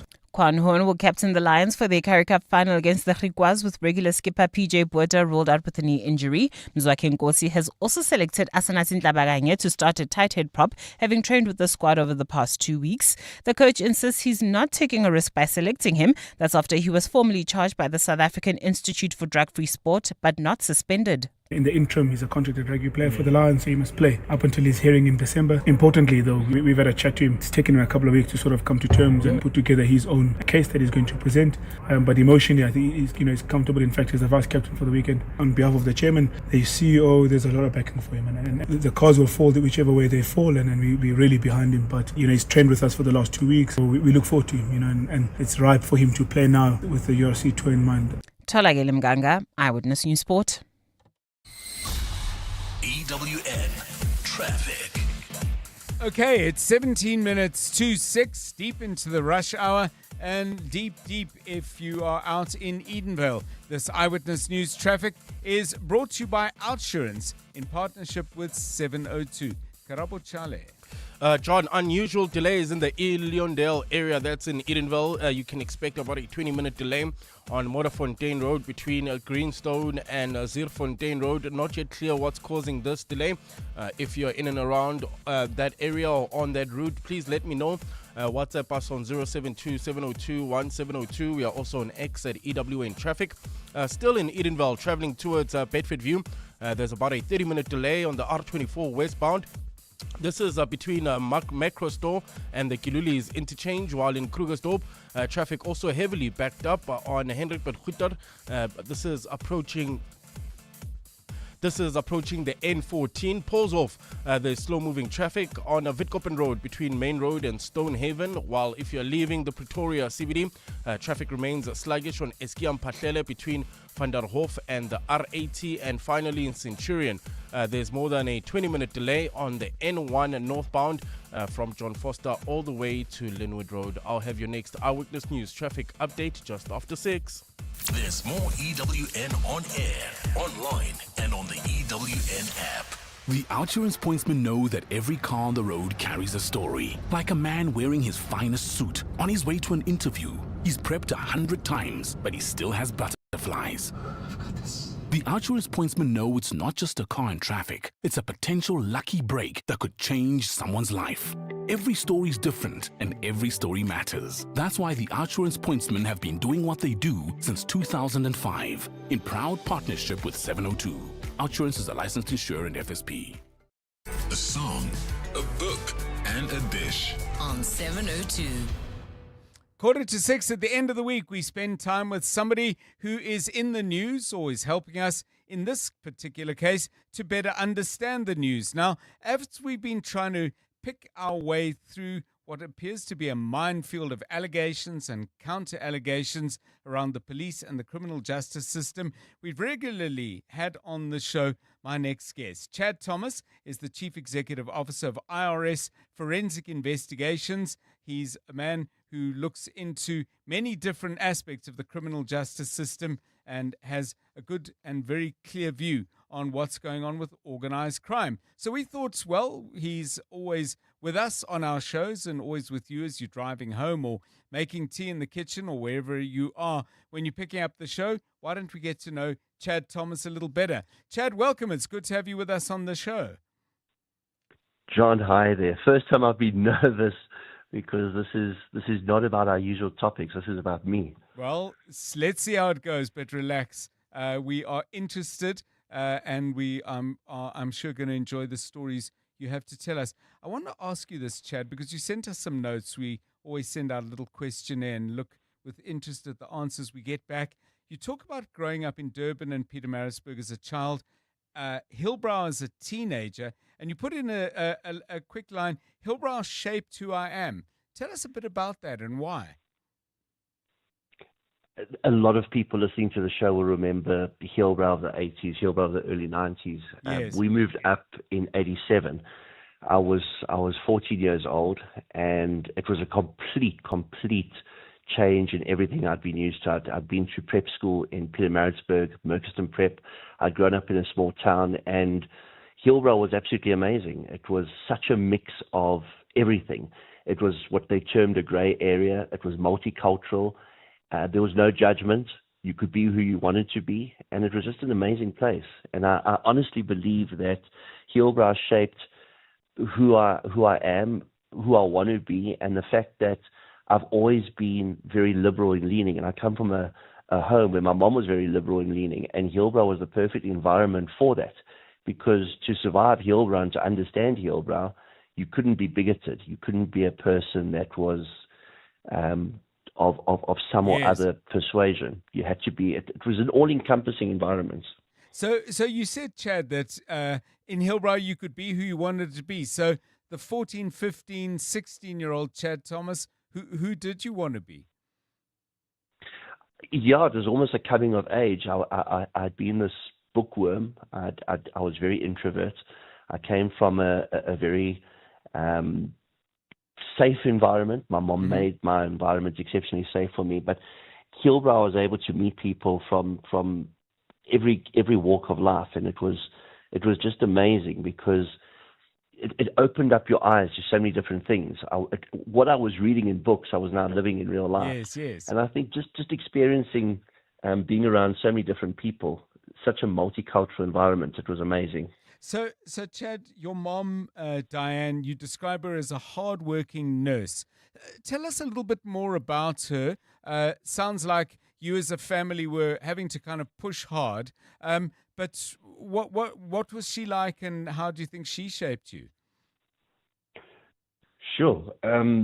Incredible woman. My mom, she had a difficult upbringing. She was a very hard worker. She devoted herself to her work. She was a nurse. She loved animals, devoted herself to animals. Just a good person. Really, really just a good person. There's a story that sticks in my mind. We were walking in Durban on a Sunday, and you must remember in South Africa in the early 80s, everything came to a complete and utter standstill. Yes, there were no buses. Yes. There were no buses, no movies, no shopping centers. Nothing was open. And we were walking on a Sunday afternoon in Musgrave, and these domestic workers, these nannies, were sitting. One of them was sitting on a bench, a bus bench, and the others were sitting on the pavement, and they were having a good time. They were all in their uniforms. You could see they worked for all the different neighbors there, and they must have taken a break from Sunday lunch, and they were really happy. They were enjoying themselves. And one of the madams, let's call her that, walked out of the house. I suppose today you would call her a coroner, and she told them to keep quiet. They were making a noise, and she then looked at the one maid who was sitting on the bus stop, and she said, "Can't you read?" And it was like the most bizarre thing, because on the bus it said white only, blankes alleenlik. Yes. And she turned, because she saw my mom and I walking. She turned with this look on her face to my mom as if to say, "Can you believe what these people are doing?" And my mom looked at her and she said, "What's wrong?" She said, "No, these people are making a noise." And my mom said, and what's the problem with the bus stop? She says, "Well, it's for white people." My mom said, "You're white." And the woman said, "Yes." And my mom said this, and it stuck with me my entire life. She said, "Well, that's all you are." You? She just put this woman in her place. It was like, it was amazing for me. And that was the kind of woman my mother was. So Chad, we're going to get into food, books, and music in a while. I've got half an eye on the time as the stories unfold. But when did you become interested in law, order, crime, punishment, forensics? Tell us how that came to you as not just an interest, but a life. I think most kids grow up playing, cowboys and robbers. Somebody takes choice. So there's cowboys and Indians. There's cops and robbers. There's all these different games that kids play, and it's just that, it's a game. And of course, little boys grow up playing with toy guns, what they did in those days, and little toy handcuffs and toy badges. I don't know, there was just an interest. I loved the Hardy Boys when I was very young. Yes. I read every single Hardy Boys, and then going into in those days it was standard 2, standard 3, which I don't know what would that be these days, grade 4, grade 5. Right. I switched over to Wilbur Smith of all things, and then into Dick Francis and Jeffrey Archer, and it was just interesting. It fascinated me, but I didn't see myself going into this space. I saw myself either becoming a teacher or becoming a journalist. Those were my two very keen interests as a child. But Hillbrow changed all of that. There was a whole different dynamic moving up from Right. KZN. I think if we'd stayed in KZN in that environment, my life would have turned out very differently. Yeah, and of course, we wouldn't be able to call on you and get the insights that you share with us. Let's talk food. So, first of all, your dish, and I must admit, I'm sorry you didn't come to the studio with a little scuffed tin, as we call it, but your wife makes fabulous chutney chops. What's so great about them? Chops chutney. Chops chutney, it's an amazing okay. Chops chutney. So it's amazingly. It's a simple dish, but a lot of love and heart goes into it, and it's keeping it simple that makes it so amazing. So some people's dish has spices, powdered spices. My wife doesn't. She makes chops chutney, which is lamb chops, in a tomato, turmeric, fresh chili, mint, coriander type gravy, and you serve it with basmati rice. And it's just an amazing dish. It's become my comfort food. And my wife knows chops chutney is my go-to dish. She makes it incredibly well. I don't even bother trying it anywhere else because I know I'm going to be disappointed because she makes the ultimate chops chutney. Let's go back to your mom, your elder sister Melanie, and you. Meal times. Obviously, if your mom's a nurse, I would have thought there might have been shift issues and so on. But did your mom say mealtime, we're going to protect this as a space where we're all together and we talk? So sadly, my sister didn't grow up with us. Okay. I only met my sister when I was 18, Melanie. My mom and dad had her very young, and it was a decision made that being very young parents, they thought she'd have a better life being put up for adoption. So I met her for the first time much later in life. I found out about her when I was 18, and we're now extremely close. She's an amazing, amazing woman. She's one of those givers. She's a teacher by profession. She's most probably one of the most popular teachers in Cape Town. She's a guidance counselor. She's also a psychometrist and a psychologist. Just an amazing person. But it was mostly just my mom and I. And she made a lot of sacrifices. She would make sure that her shifts worked around that. She would spend time. And it was a big dread for her that I'd become what they termed in the early 80s a keyhole child, a child that would come home from school. Right. And so she changed professions. She went into education. She started looking after the sick wards and the dormitories of hostels. First it was the Tel Training College in Maritzburg, then it was Edgewood College in Maritzburg. We moved up to Heilbron, it was Joburg College of Education, where she became HOD for residences. So it changed. And then, of course, when I became an adult and yes. I took on my job, she went back to nursing because it was her love. It was her absolute love. She started at St. Anne's in Maritzburg. Then it was at Gray's Hospital in Maritzburg. Then it was Entabini in Durban. And up here, she landed up working till the week she died at Linksfield Clinic. Yeah. Boy, quite a life she had. Briefly, if you can, Chad, because I'm just checking the time and we need to get into your song. The book you've chosen, The Power of the Kabbalah by Rabbi Yehuda Berg, you say it's not so much about religion, but a book that gave you insights into spirituality. If you can, briefly, just tell us why you'd recommend the book. Extremely fascinating for people that want to understand more about spirituality, the universe.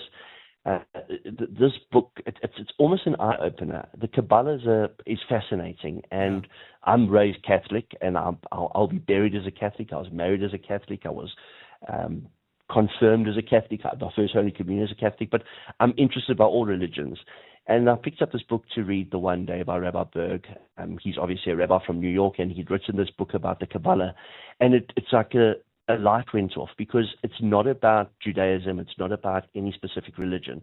It's about where we come from. It's about the universe and how the universe has such an important impact on our lives. Well, it's something that a lot of people, I'm sure, will look out for. Finally, music. You offered us two choices. We've gone with Man in the Mirror, Michael Jackson, and you say it's a song that actually made a real difference in your life. Tell us more.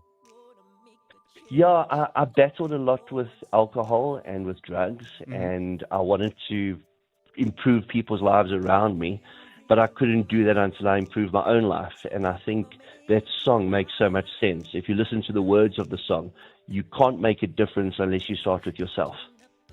Well, it's a wonderful song, and it's good to get to know you in a different kind of way, Chad, and we appreciate the contributions you make on all of our shows on 702, and we appreciate you sharing with us your song, your book, and your dish. Thanks so much for that. Thank you so much. a sonorous disregard, a broken bottle top, and a one-man soul. They follow each other on the window, 'cause they got nowhere to go. That's why no one got to know. I'm starting with the man in the mirror. I'm asking him to change his ways, and no message could have been any clearer. If you wanna make the world a better place, take a look at yourself, then make a change. Na na na na na na na na. I've been a victim of a selfish kind of love. It's time that I realize there's someone home, not a nickel to love. Could it be really pretending that they're not alone? Oh, well, oh, deeply scarred, somebody's broken heart and a washed out dream. They follow the pattern of the wind, you see, 'cause they got no place to be. That's why I'm starting with me. I'm starting with the man in the mirror. This has been 702 Drive all week long with me, John Perlman. The production put together by Jonathan Fairbairn and Rifue Litsua. Karabo Malapile is our technical producer. Hope you've enjoyed being with us as much as we have enjoyed having you along for 702 Drive. Have a great weekend. Good night.